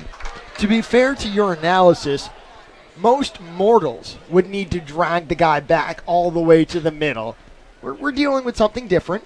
So he just tripped him, and that's that. He knew where he was. He's got great mat awareness. He knows how to play the edge just as good as anybody in the NCAAs. So a guy like Marsteller, whenever he's at the edge of the mat, he knows what he needs in order to get his takedowns. And so here early on, he's got a nice little inside wrist tilt he's trying to work towards off of his tight waist. Riding very tight on Virouette early on. Virouette, a pretty highly touted guy coming out of high school as well. Marsteller making pretty easy work of him here the first minute of this match. Gets to his takedown, and he's got this guy flattened out, really riding tough on top. So much of the wrestling season is about having guys hit peaks at specific times of year. We saw Lock Haven hit one peak in early December with the big win over Rutgers and then the PSAC title. Top to bottom, with the exception of Shoop's first period, they look great. Yeah, and I think a lot of it attributes to just the consistency in the mat room. The consistency of these guys and their commitment to the program itself. They're trying to be total package student athletes. They're doing the job in the classroom. They're doing the job on the mat, in the practice room, in the weight room. It's really a buy-in focused type element that we're seeing here, and that's the product that we're getting on the mat because all these guys, from top to bottom, whether they're the 10 that come out for a dual meet or they're the guys that are practicing with these 10 individuals, they're bought in to this program and what it means and what it represents. Still waiting on the restart as Charlie Harris is not happy with either wrestler. 1:18 to go in the first period. 57 seconds of riding time for Marsteller. He's up 2-0. Yeah, both guys a little antsy here early on. Marsteller running that wrist around. Good job to expose Virouette here. He's able to get the 4 count, but he kind of gave up his own leg. But he's comfortable there, and really he can go to a crotch lock position and expose him again and still get back points because he is in control on top once again. 6-0 the Marsteller lead. You mentioned Virouette, a well-regarded guy in his own right. Last year led Brown in wins with 28, an honorable mention all Ivy League selection a season ago. There again, Marsteller getting to that cross wrist, sucks that elbow in tight. But Virouette, he's a pretty strong dude himself. Does a good job to base out, get his wrist free. So he's going to continue to work. Gets to his feet finally. But Marsteller, a good job to trip him down. doesn't give anything up. Virouette up to his feet again, gets broken back down on the edge of the mat. Marsteller keeping that toe in bounds. Finally, Virouette finds the hardwood and gets his hand out of bounds as we go back to the center. 6.9 left in the first. The riding time now at 2:08 for Chance Marsteller. Virouette showing a quality gas tank, but hasn't been able to generate anything. Yeah, I mean, Virouette, like we said, pretty highly touted coming out of high school. But, you look at a guy like Marsteller, he's got all the technique and really the tenacity and the ability to score from anywhere. It just makes it tough on guys. Virouette right now, starting the second period, favoring his right shoulder a little bit, trying to roll things back in place. Marsteller, though, he's going to get a chance to get on top of him and see if he can slow him down a little bit. We'll see if Marsteller can continue this trend of scoring a lot of points early in periods to start the second. 6-0 Marsteller, the score after one. Virouette trying to whittle the riding time for Marsteller down. Marsteller to his feet as his riding time sits at 2 minutes, and my goodness, please, for our radio listeners, try to explain what Chance Marsteller just tried as they went out of bounds. Well, Marsteller, he basically planted his feet at the line on the edge of the mat, and rather than trying to hit like a standing switch or shake his hips free, he just went over the top, took both of his hands, tried to grab Virouette by the head and yank him over the top of himself. Looked like if somebody was taking, like on a farm, one of those heavy, like a sandbag, that's what I'm thinking, and just tossing it. Yeah, he went for it, and he almost got it, which was probably the craziest part. And Virouette started to slide off the edge, but wisely enough pulled Marsteller with him because he'd have been in some trouble if Marsteller would have had him go over top of his head. Escape from Marsteller. He leads 7-0 a minute, 13 left in the second. The riding time sits at 1:36 for Chance Marsteller. 20-0 overall Lock Haven. Lock Haven trying to clinch a winning season for the first time in 5 years. Virouette nearly got in on a shot. Marsteller was able to twirl out with 50 seconds left in the second. Yeah, Marsteller, he's just doing a solid job here of creating offense. Virouette this period slowed him down a little bit, though. He's only gotten the escape so far, and he worked off a fair amount of his riding time as well. So we'll see if he can get a takedown here in the last 30 seconds. As Marsteller, starting to slow down himself and just kind of hold position here late in this period. Marsteller with a fall yesterday. Do you think he benefits from having that first loss out of the way where he can look at something and say, okay, I tangibly need to get better at these things? Sure. I mean, anyone can learn from a loss. You find your weaknesses, and Steyert kind of exposed them in the Southern Scuffle in the semifinals. So it's really a matter of him going back to work and working to create some different offense. I know a lot of guys say he kind of is one-dimensional, as good as he is with that left-sided high fireman's carry that he hits. He does need to do some different things to be able to create offense against some of these higher ranked guys. So for him, I think he understands that. We saw it early on against Virouette here, where he was able to get to that low leg single, shelf it and finish. So kudos to him to recognizing that and going back to work and trying to find a way to score some more points, in different varieties. 1:30 left in the third period. 7-0 Marsteller, but he is in major decision territory with the 1:36 of riding time against Virouette. Nice duck, but Virouette a good job. He ran his hips away from Marsteller, and he felt that position before. You could tell where he was able to circle and square up and not give up the takedown there to Marsteller.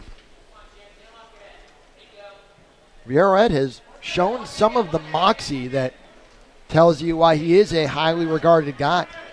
Yeah, and right here, choosing neutral in this third period is interesting too, because essentially if you don't get a takedown, you give up the major because the riding time is where it is, with it being at 1:36. If you choose bottom though and just get the escape, then you can get the the major decision race that way. But you also have the chance that Marsteller isn't going to, get a turn or get to a cross wrist where he's going to score some points of his own off the top position. Also could be, with 25 seconds left in the third, the team result pretty well in hand with Lock Haven in front. Maybe Virouette looking to benefit from 2 more minutes of experience wrestling on his feet against an opponent the caliber of a Chance Marsteller. Sure. I mean, anytime you get the opportunity to wrestle a highly touted opponent, you want to take that. You want the best for your guys. If you're Coach Beckerman, you want to create that offense. Want him to be able to create offense. And he wasn't able to do that today, scoring any points with Marsteller. But, he did show some moxie, like you said. He was being outscored 6-0 at the end of the first and an 8-0 loss here at the end of the match. The major decision for Chance Marsteller. It is 24-0 in favor of Lock Haven,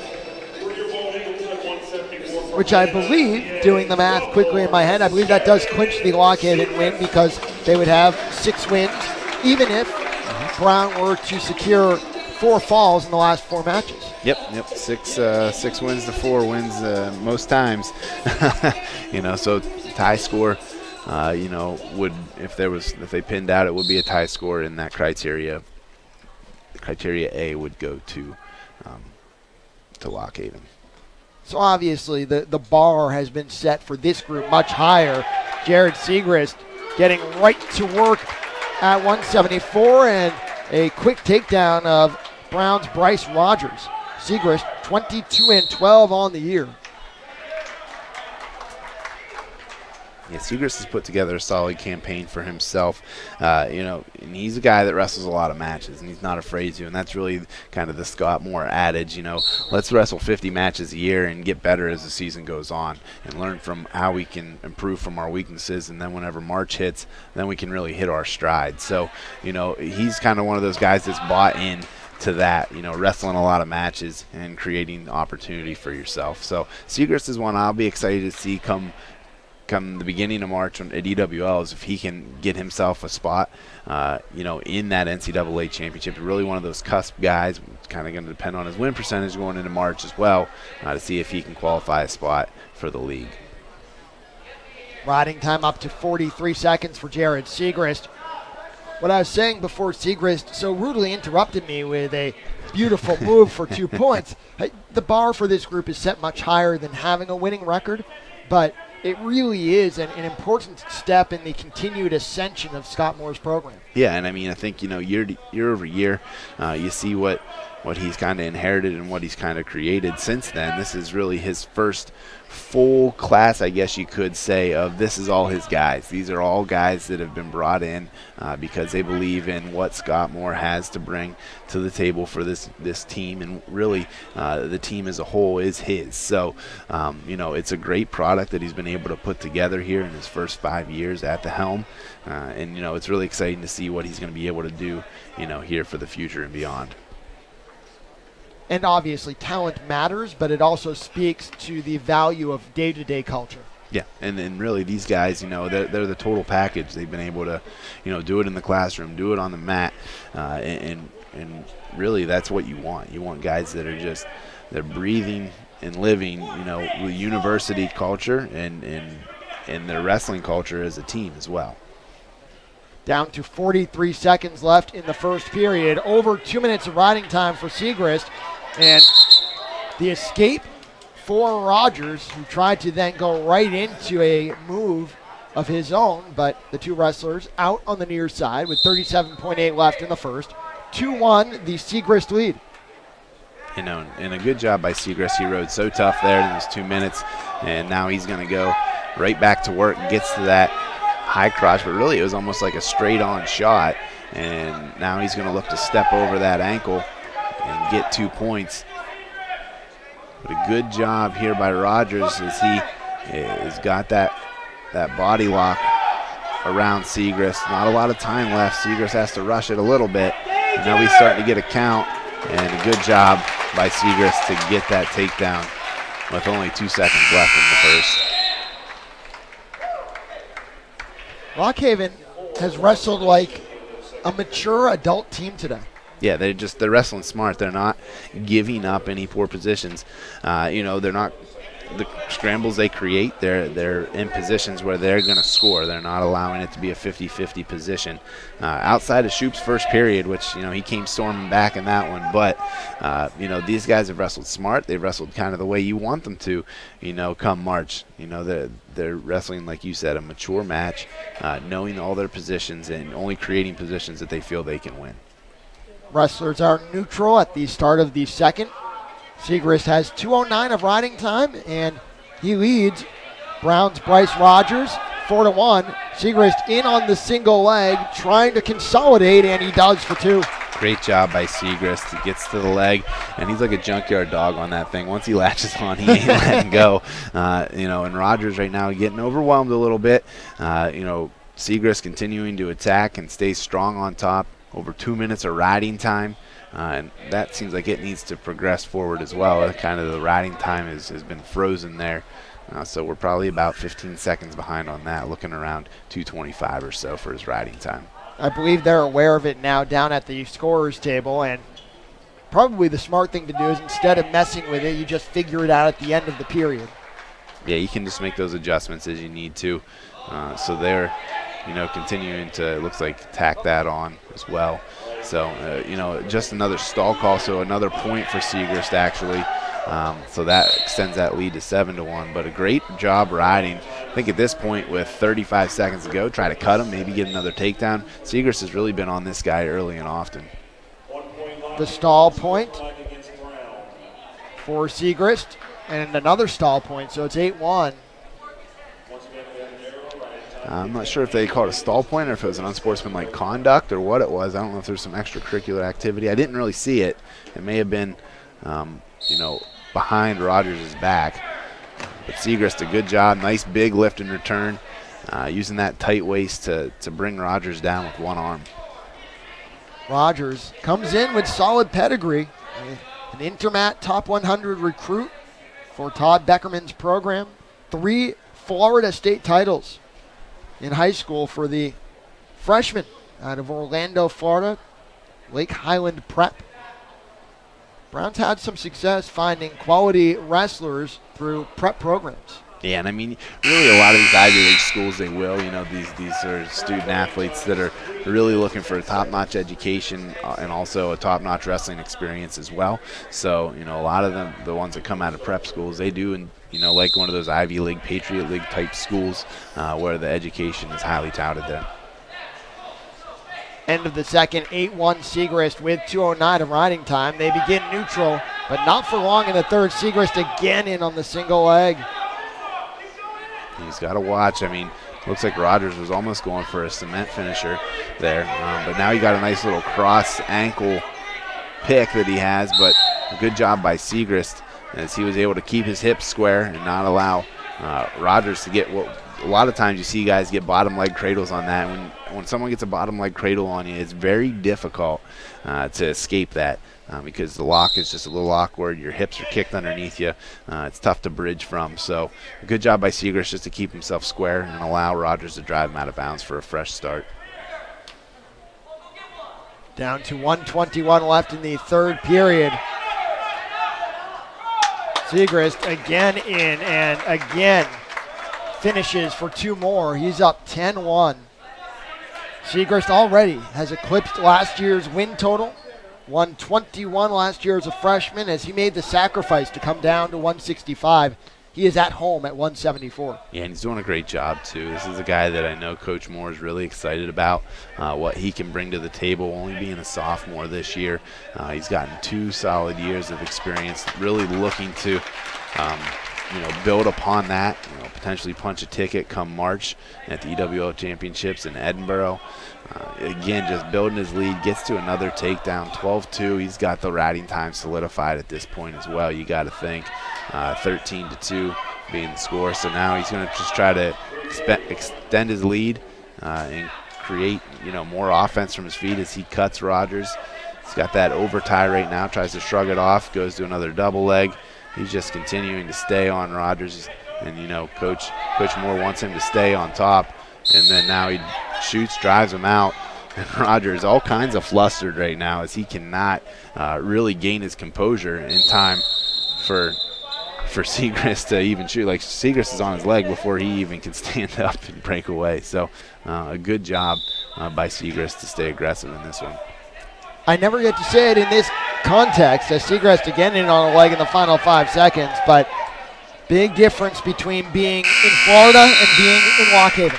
Yeah, definitely two different types of wrestling in Florida and in Matttown, USA. So Siegrist, though, a solid job as he was able to come away with a solid, I don't even know what the score ended up being. I think it's 16-4, something like that. I've got 15-3. It was 14-3 plus the riding time was at 2:11 for Jared Siegrist. So the major decision pumps that Lock Haven lead overall to 28-0.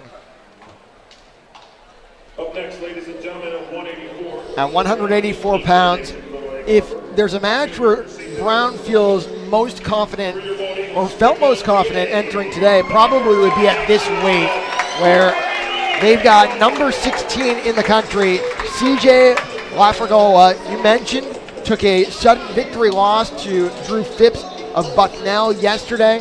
10-5 on the year, an NCAA qualifier last year, went 24-15.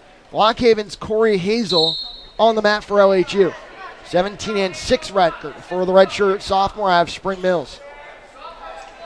And this is going to be a good test for Hazel, really a measuring stick for him, as he approaches March. He had last year really came out guns blazing. I think he won his first 10 or 11 matches of his freshman year last year. But since then, it's really been a typical college season for him. You suffer some losses to some guys you feel like you could beat. You upset a couple of guys. It's just the ups and downs of an NCAA Division I year. And so right now at this juncture in the season where you have this dual meet and 6 other dual meets, really just scheduled matches for yourself, this is probably one of his best opportunities to get himself on the map and start scoring some ranking points for himself, with the coaches panel. Hazel currently number 31 in the first coaches panel rankings, so teetering right on the cusp. Yeah, and this type of match will definitely help to get him, sprung into that, mid-20 section, which is where you really want to be, where you can actually start to qualify a spot for your league, which, helps to create more opportunity for yourself come March. Not much to speak of in the first minute 20 as the two wrestlers feel each other out. And Hazel doing a good job. He's holding position, controlling the center of the mat, which sometimes for him, he can allow guys to run him back to the edge of the mat. He's doing a great job, though, controlling that center and not allowing Lafragola to really dictate the pace in this one early on.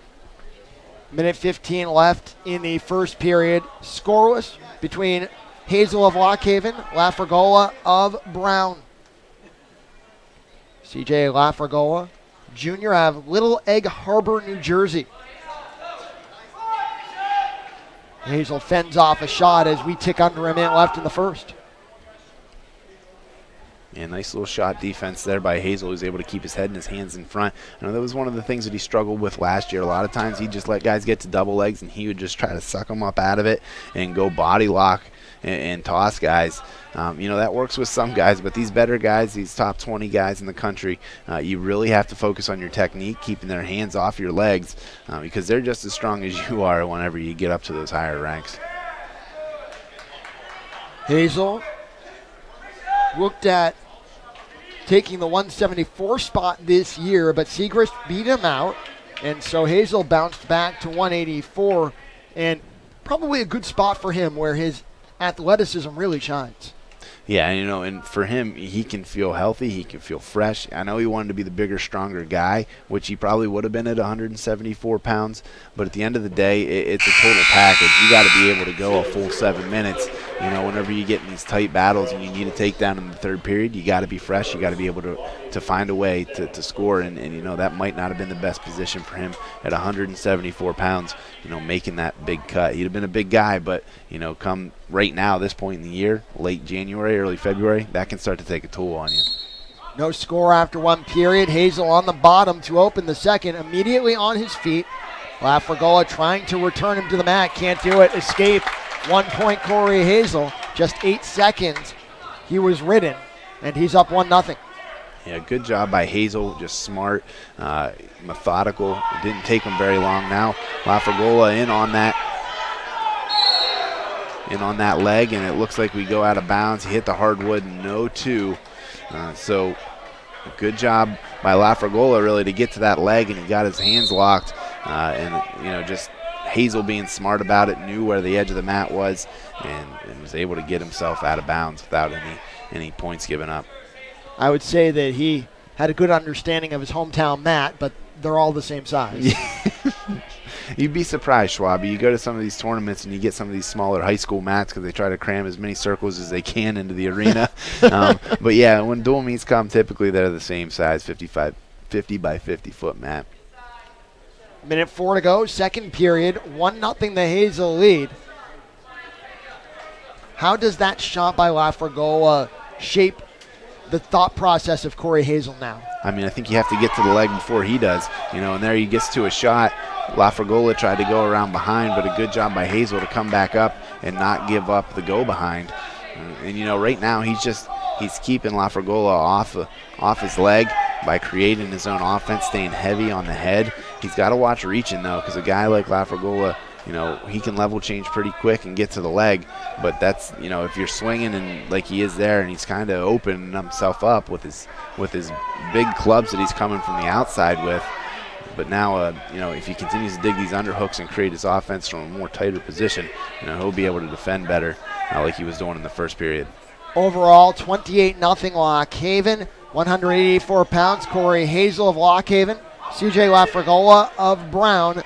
Final seconds of the second period elapse, and Hazel will go to the third with a 1-0 lead.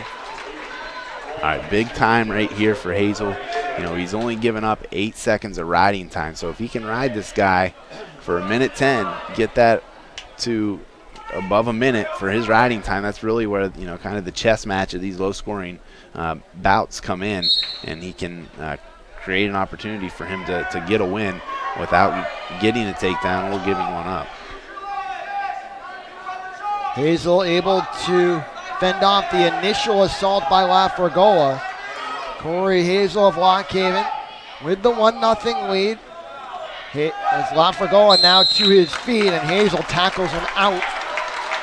Drawing applause from the Lock Haven fans. He's doing a good job riding tough on the left side, but he's going to need to do more. The official's not going to allow him to ride like that for the entire third period. He'll bang him for stalling eventually, but a good job to set the tone and the pace early on here in the third period. Now it's important that he can get a big lift in return. If he can flatten Lafragola out, that's where he's going to be able to start to go to work and really build up some riding time. Hazel trying to decide whether to drag Lafragola out. He does so again with 1:27 left in the third. Hazel's riding time up to 23 seconds. Again, Hazel for LHU with the 1-0 lead. Hazel doing a good job. And you can see Lafragola, he's trying to hit some sort of a changeover inside. He looks almost to his left side the entire time.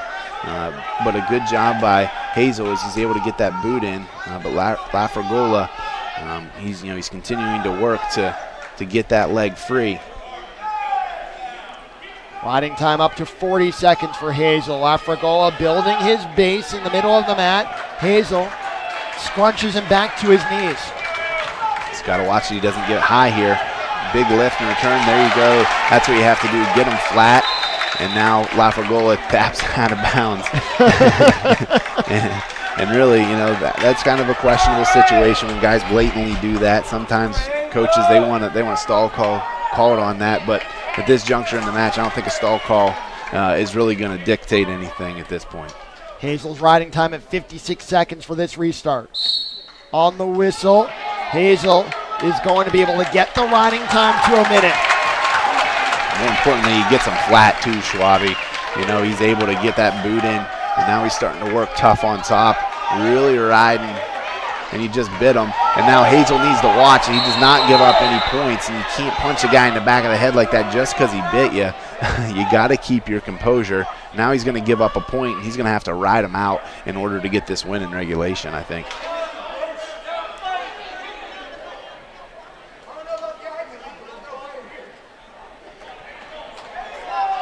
Waiting for what Charlie Harris has to say. Scoreboard still reads 1-0 Hazel. We're going to have a conversation between the coaching staffs and Charlie Harris. Well, yeah, I mean, if he bit him, that's really a DQ, ultimately, is what they call it. But, you know, the blow in the back of the head could also be a point. And I guess Charlie Harris is going to call it nothing. So, you know, I guess that's the other best option that you really had. And so now it really gave La Fragola an opportunity to recover. But, you know, Hazel doing a great job. He gets to the leg, stays in, and now he's trying to stay in bounds, but he needs to really go out of bounds. They're out now with 22.4 to go. 1:28 of riding time for Corey Hazel. He leads La Fragola of Brown 1-0. And La Fragola, he saw the count happen. He tried to keep Hazel's ankle in bounds, and I think that's why Charlie Harris didn't call the stall call, because it really was a 5 count, but it was blatant that he was trying to keep that ankle in bounds to get the stall. Hazel looking for a critical bullet point on his NCAA resume. Lift and return with 10 seconds left. He has La Fragola in a rough situation. In the final 3 seconds, they go out with 2.9 to go. Good job by Hazel. Now he's got to keep his composure. You know he can be a little bit of a guy who gets into it after the fact, so he's got to keep his composure here and just be smart. That scramble went right by the Lock Haven coaching staff. I'm sure the reminder was issued. Hazel closes out the ride, and the roar says it all. Solid match by Hazel. You know, it's a solid 7 minutes, something we haven't seen from him very often. And, you know, a lot of times he can get out of control a little bit, but, you know, his hand fighting, he kept smart, you know, and he was able to create offense for himself. And so, you know, a solid performance across the board here this afternoon by this LHU squad. That's a big win for Corey Hazel. 2-0 over La Fragola. We head to 197. Our expectation is this will be the last match wrestled today. Lock Haven forfeited 285 yesterday, and I don't know that they would take a different tact today. So for LHU at 197, due to the injury to Tristan Sponseller, he's out indefinitely. It's redshirt freshman Trey Hartsock out of Lewistown. He's 12-11 this year against Tucker Ziegler of Brown, 11-8 on the year for Ziegler, the junior out of Myersville, Maryland.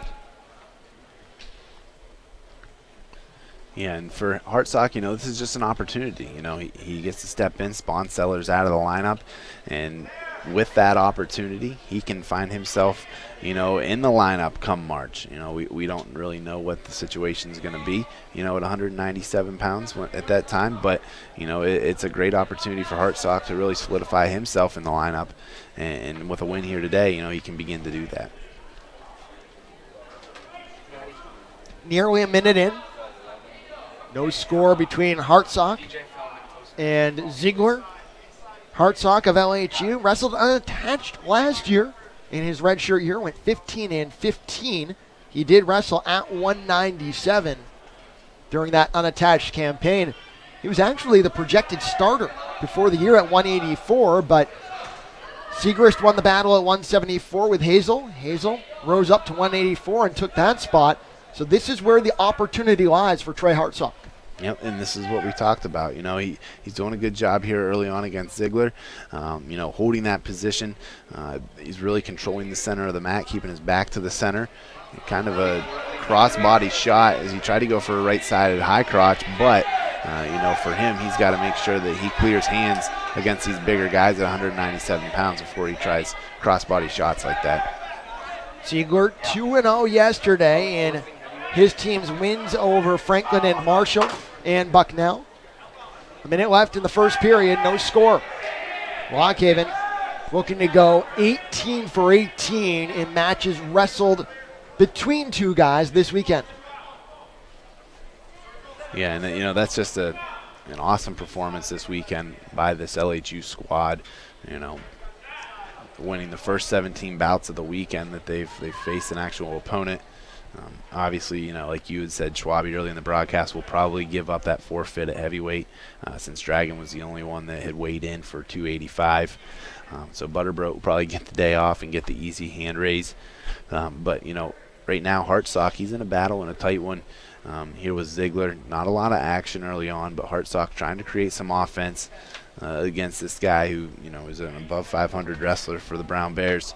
So we'll see how he pans out here, as it looks like we're going to go scoreless into the second. First period will, in fact, conclude with no score. And we have received word from approximately 6 inches away from me, our on-site producer, Ryan Bogacek. He says Derek Dragon's going to get the call at heavyweight. He's warming up behind the Lock Haven bench. I love it. Let's get him going. Let's try to get that W at heavyweight. Butterbrook, he's a pretty solid guy at heavyweight for Brown. But you know what? You have a guy that weighed in. Let's try to get him to wrestle. So I'll be excited to see how he does, here in the minutes to come. And it's a different situation as Hartsock begins the second on top. It's a different situation than yesterday in that you don't have to potentially wrestle the next day, and you're at home. So it's a chance, if a kid's doing everything right in the room, to reward that kid by letting him wrestle in front of the home fans. Sure, yeah. Let's get him out there. The home fans will love it. Getting to see all 10 weights wrestle. They paid the price of admission. Let's try to get them a show here at all 10 weights. Ziegler able to execute the escape. He takes a 1-0 lead after 38 seconds of riding time for Hartsock. So the wrestler's neutral with now 1:17 to go in the second period. It has been all Lock Haven today. They lead Brown 31-0. Hartsock, he's looked good here. There's not been a lot of action at this 197-pound match, but for Hartsock, he is doing a good job of holding his position, trying to create some offense.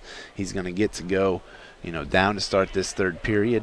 So we'll see if he can get a takedown here. It looked like he was going to create some offense with him before the last restart, but no such luck. And now we see Ziegler getting in on that single leg on the right side of Hartsock. Hartsock needs to go to his shin whizzer and really put some pressure on Ziegler's shoulder. But now Ziegler able to come around back and get that takedown. Ziegler for Brown with a 3-0 lead in the last 20 seconds of the second period. He starts to eliminate some of that early second period riding time Hartsock amassed. And now Ziegler really riding tough on top. He's going to finish the second period up 3-0. And he's got that short boot in and had a bar arm. Looked like he was getting ready to go over with it, but just ran out of time. Hartsock has to be aware Ziegler has finishing capability. 6 falls last year, second on Brown's 16-17 team. Yeah, and now it looks like Hartsock's going to take the top position. Best opportunity for him to try and either slow this guy down or, get a turn of his own. He almost did get a turn. He got Ziegler to his hip, but wasn't able to finish the tilt in the second period. Now he's got the tilt locked up. He's got to go for it at this point. He's got the wrist. He's just got to pull it a little tighter to the hip if he can come back the other way. And Ziegler, he's not interested in bringing his hips up because he's not want to give up this tilt, which could potentially give Hartsock the lead. Hartsock, though, working that tight waist on both sides, trying to get to a cross wrist as he keeps jamming Ziegler's wrist underneath. Minute 15 left in the third. Hartsock's riding time rising towards a minute, but he trails Brown's Tucker Ziegler 3-0. Hartsock, he's got to keep working. He's got the riding time in his favor where he can score a point. Now he just needs a 2 count of a tilt, and that can tie things up here. It's close. He almost had Ziegler's elbow jammed and locked where he could have rolled him over top of it. But Ziegler just a little bit stronger than Hartsock, you can tell, as he's able to get himself based out and belly down when he gets in danger. So the question for Hartsock, can you take enough starch out of Ziegler to get to what you want in the last 30 seconds? Yeah, and I think it's just about getting the lock lined up too. Ziegler really has not allowed Hartsock to get to that cross wrist and keep it for very long. The second that Hartsock grabs that wrist, and you can see Ziegler just laying down basically and holding on to Hartsock's wrist so he doesn't give up a count. Really an unimpressive win for Ziegler at this point, as he just laid there the entire third period, just did not want to give up the turn. And now a second stall call, and there Ziegler gets an escape as Hartsock went for broke. So 2:08 of riding time for Hartsock, but he falls by a 4-2 score. Lock Haven's lead cut to 31-3 with heavyweight on tap.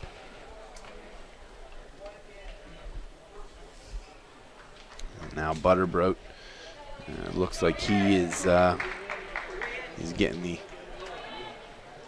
anklets on, but haven't seen whether Dragon's coming out or not. Up next, ladies and gentlemen, final match of the evening, 285 from Brown, Andover, Massachusetts. And it looks like we are going to see Dragon here. Maybe it was just a matter of they needed to get his song ready. Ian Butterbrodt, 11-10 on the year for Brown Jr. out of North Andover, Massachusetts. Derek Dragon in place of the injured Thomas Haynes for Lock Haven. Junior from Harvey's Lake, 4-7 on the year. This will wrap this afternoon's showdown up. Yeah, and Dragon, really just doing a good job of filling in as he can for Haynes. Here he gives up the takedown early, but you can tell, obviously, he's outsized substantially against a lot of these heavyweights. He does some good things, but really he's more of a 74-pounder wrestling up at heavyweight.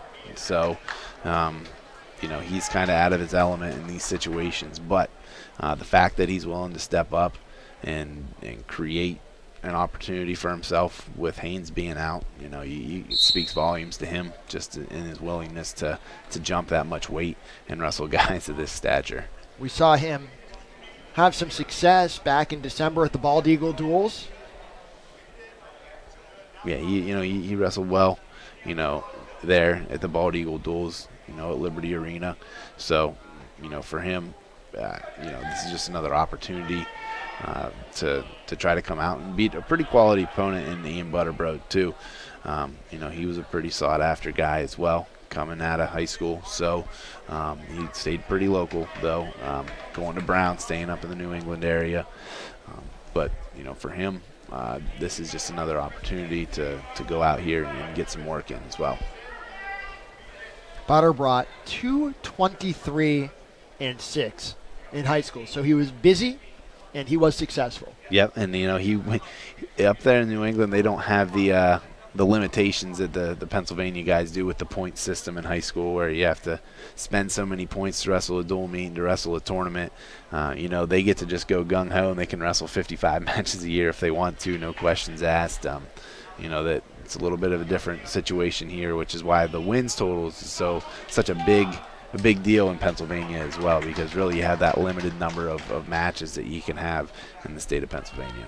After the 2-point near fall for Butterbrodt, he just collected a 4-point near fall, and so he has the 8-0 advantage over Dragon and nearly 2 minutes of riding time with 53 seconds left in the first period.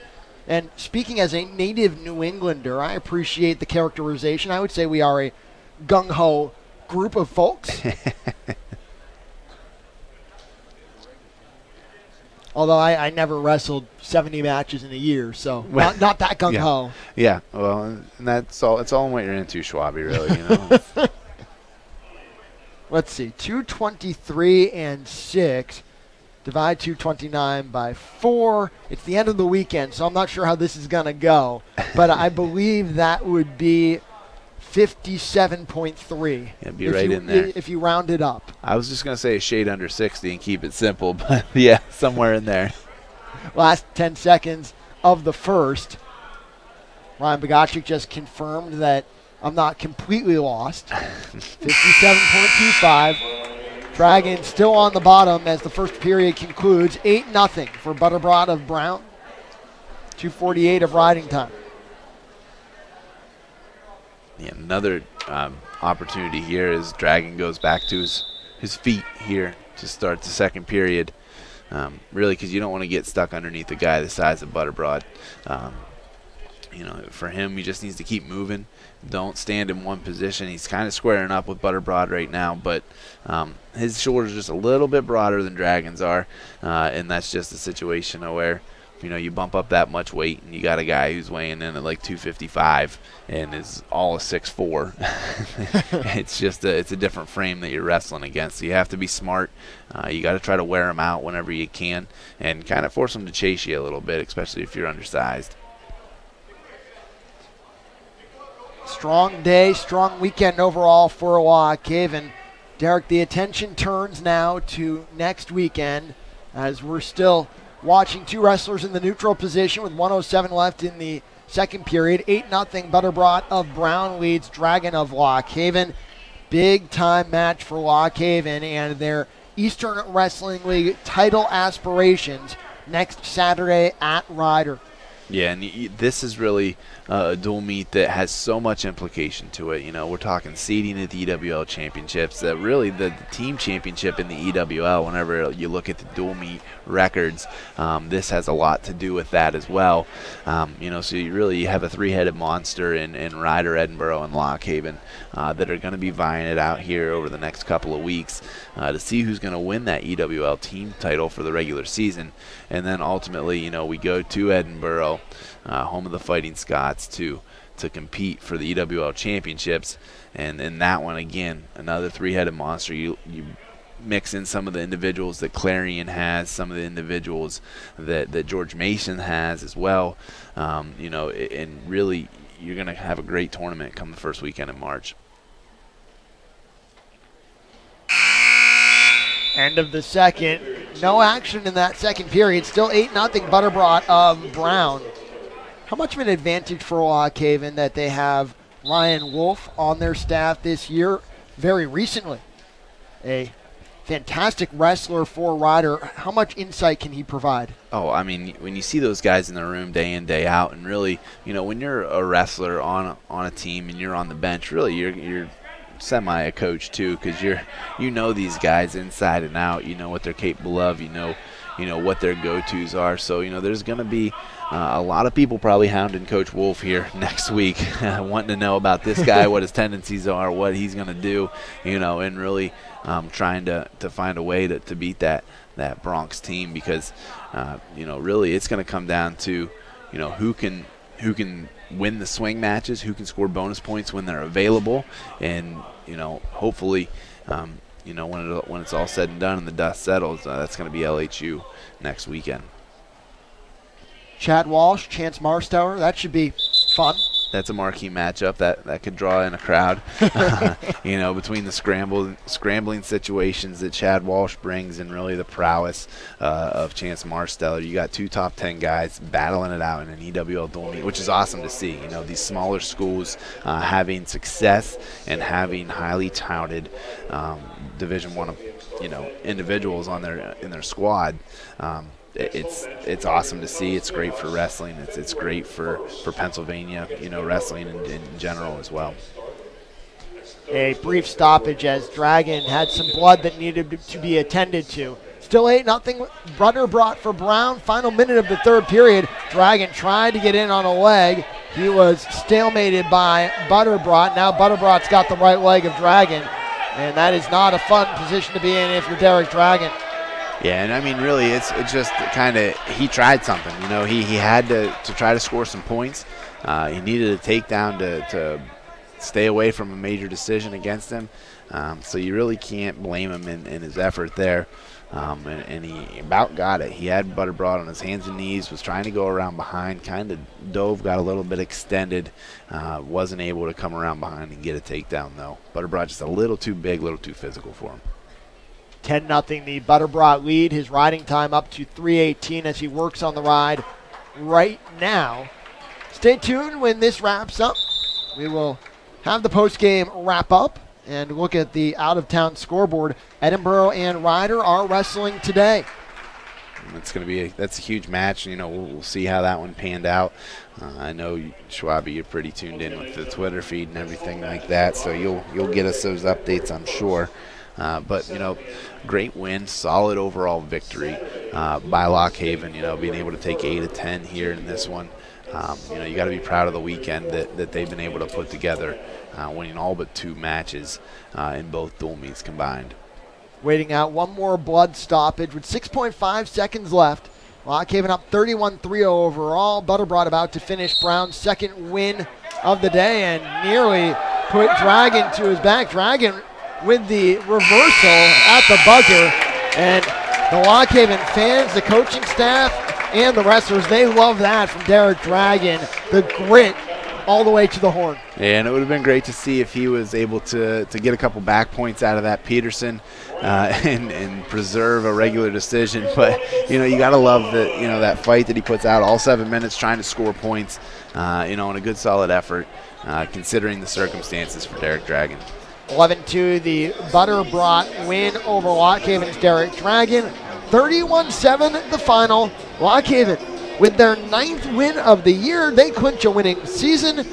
We'll be back with the post-match wrap-up. This is Lock Haven University Wrestling on the Bear Country Sports Network and the Havencast YouTube stream. Dr. Jason Madigan at Sport and Spine Chiropractic Rehab, not just a chiropractor, but also a nationally certified strength and conditioning specialist. Sport and Spine Chiropractic Rehab, providing comprehensive evaluations and programs for musculoskeletal injuries, including post-surgical rehab, injury prevention programs, and strength and conditioning programs. 570-858-5645 or visit their Facebook page today for more information. Optimize your health and performance. 8 North Grove Street, Lock Haven. Lock Haven University. The Haven, an affordable, top-level education in the heart of Pennsylvania. Small class sizes and the courses you need to achieve your dreams. The perfect environment to turn your passion into real success in the real world. Lock Haven University. Follow your passion. Embrace your possibilities. We've got you covered. Find out more at our new website, lockhaven.edu. Your child deserves the best, and that's why you should choose Schuchert Orthodontics. Starting February 1st, Dr. Joe Schuchert and Dr. Damian Mariano, a Jersey Shore native, will open their state-of-the-art office at the McLatin exit off of Route 220, and they want you to call now. 570-769-5082. Schuchert Orthodontics. To make sure your child's teeth are straight using today's new techniques to assure success for less. Call Schuchert Orthodontics now. Open February 1st. 570-769-5082. Food and fun with friends and family when you go to Haywood's on the Green in Mill Hall. With a large bar and their big screen TVs, Haywood's is where you should go to catch the game with your buddies. Their spacious dining room and kids menu make them a family favorite too. Ask Haywood's about their special banquet menu for events in a ballroom capable of hosting parties up to 200 people. 570-748-8402 at 748-8402 for reservations. Or check them out online, haywoodsotg.com, and on Facebook and Instagram. The Bear. WQBR, Avis Williams Sports State College. Final from the Thomas Fieldhouse. Lock Haven Wrestling, number 18 in the country. They blow out Brown 31-7 at the Thomas Fieldhouse. Jonathan Schwab, Derek Caldwell back with you. With the victory, Lock Haven now 9-1 on the year. Brown falls to 2-4 with the loss. Let's recap how we arrived at the final. Lock Haven 8 straight wins to open the day at 125. Luke Werner of Lock Haven with a 7-1 victory over Brown's Trey Keeley. That made it 3-0 Lock Haven. At 133, DJ Fellman with the third period fall at the 5:59 mark. And that gave Lock Haven a 9-0 lead as Fellman pulled it off against Hunter Costco of Brown. At 1:41, Kyle Shoup fell behind 4-0, got off to a slow start, but he righted himself and surged to a 12-4 major decision over Zeke Salvo of Brown to give Lock Haven a 13-0 edge. 149 pounds. Ronnie Perry against Brown's Zach Kraus. Perry in control from the outset. An 8-0 major decision victory put Lock Haven up 17-0. Lock Haven would go into halftime up 20-0. An impressive 4-0 Alex Clucker victory over Brown's Justin Staudenmeyer. Staudenmeyer, a two-time NCAA qualifier, and nice chip for Clucker to have in his back pocket as the season wears on. Beginning the second half, Chance Marsteller got right down to business against Brown's John Viroet. Marsteller finishing off an 8-0 major decision to give Lock Haven the 24-0 lead. Jared Segrist would continue the run with a 15-3 victory over Bryce Rogers of Brown. It was 28-0 Lock Haven. Corey Hazel with a big-time win of his own at 184 over number 16 in the country, CJ Lafragola of Brown. The 2-0 Hazel win after he rode out the third period made it 31-0 Lock Haven. Brown would close with 2 wins as Tucker Ziegler defeated Trey Hartsock of Lock Haven 4-2 at 197, and then Ian Butterbrot of Brown with an 11-2 victory over Lock Haven's Derek Dragon to account for our final score of 31-7. Joined right now by Lock Haven redshirt sophomore DJ Fellman. DJ, you had your match in control in the third period. What were you looking for to get into the situation to go for the fall? So the whole match, I was the first period I started out a little slow, but came into it a little bit and with some scrambles. But on top, I was feeling real comfortable, and I'm finally getting back to doing what I do on top a little bit and being really in control there.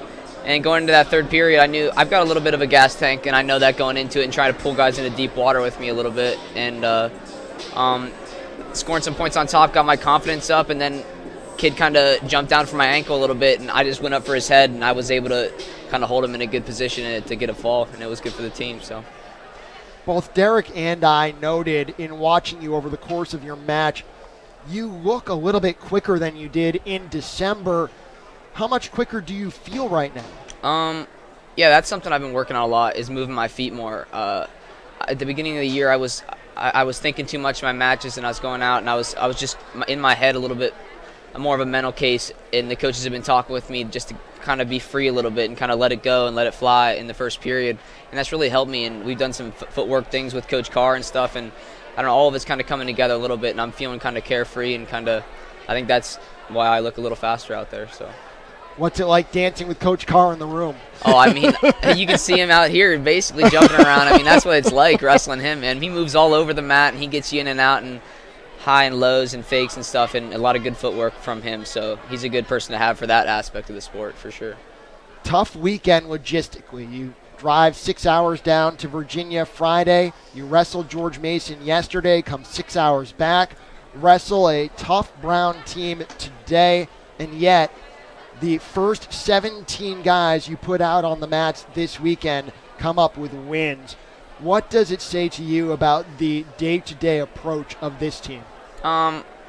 Basically, it just comes down to the family of it, man. I mean, we love it. We get on the bus, and we get in a pack back there, and we're just talking and loving every second of it. And it's no different.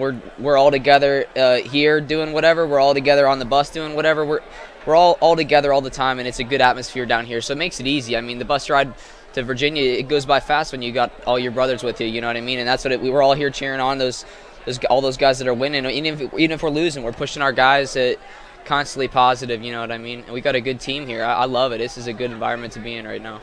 DJ Fellman, you registered 11 Lock Haven points this weekend. Congratulations on your performances and the team win, and thank you very much for the time. Yep, thank you. As we continue on the post-match, let's take a gander at the out-of-town scoreboard. No other Lock Haven University action today, but in the EWL, quite a bit. Edinboro facing off with Ryder today, and Ryder has the big win as the number 19 team in the country defeats Edinboro 21-15. Derek Caldwell, a really impressive result for Ryder on the road. Yeah, Schwabi, I think that, like we said, that's a three-headed monster there between Lock Haven, Edinboro, and Ryder. And those three dual meets, obviously the first settled with Ryder coming away 21-15, the winner. But that's going to be really what we see. It's going to be nip and tuck between those three teams and just these, not only these dual meets, but in the EWL championships as well come March. So, you know, kudos to Ryder to be able to pull out a tough one against Edinboro. But next weekend, you know, I know they got the home mat advantage, but, you know, you got to like the momentum that Lock Haven's rolling into town in Lawrenceville with because these guys, you know, they're firing on all cylinders, it seems, right now, especially if they can get Thomas Haynes back in the lineup come next Saturday.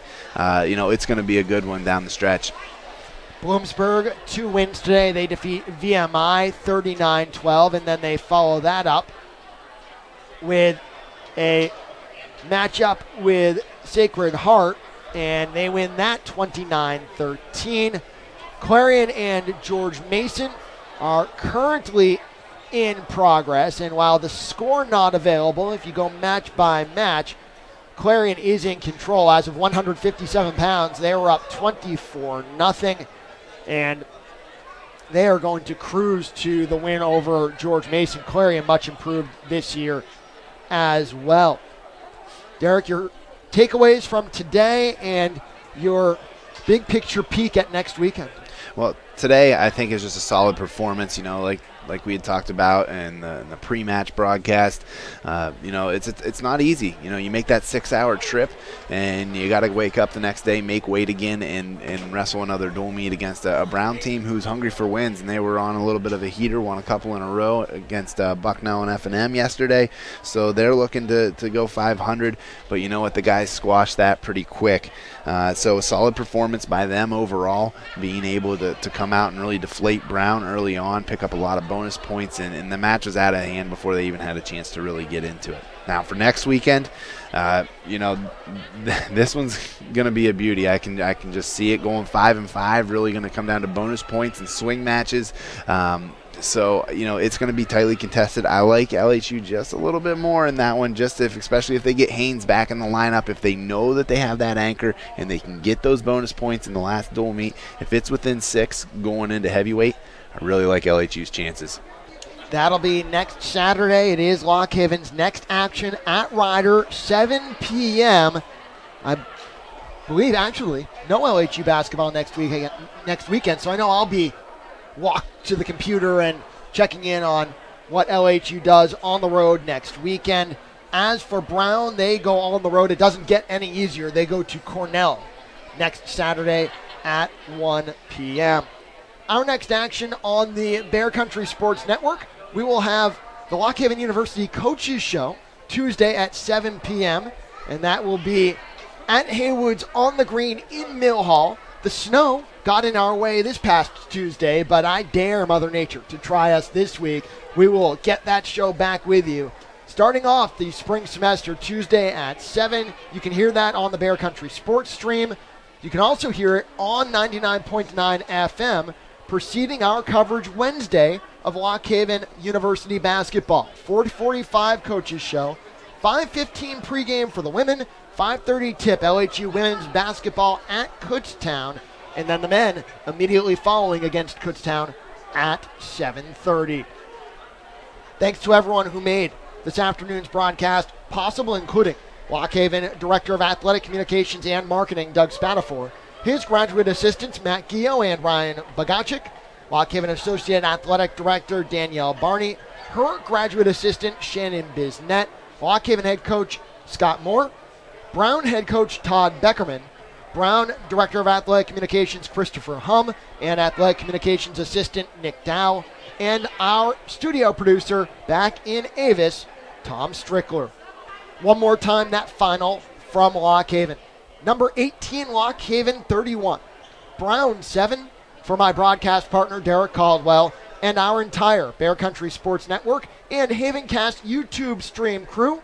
I'm Jonathan Schwab, and this has been Lock Haven University Wrestling, presented by the Bear Country Sports Network and the Havencast YouTube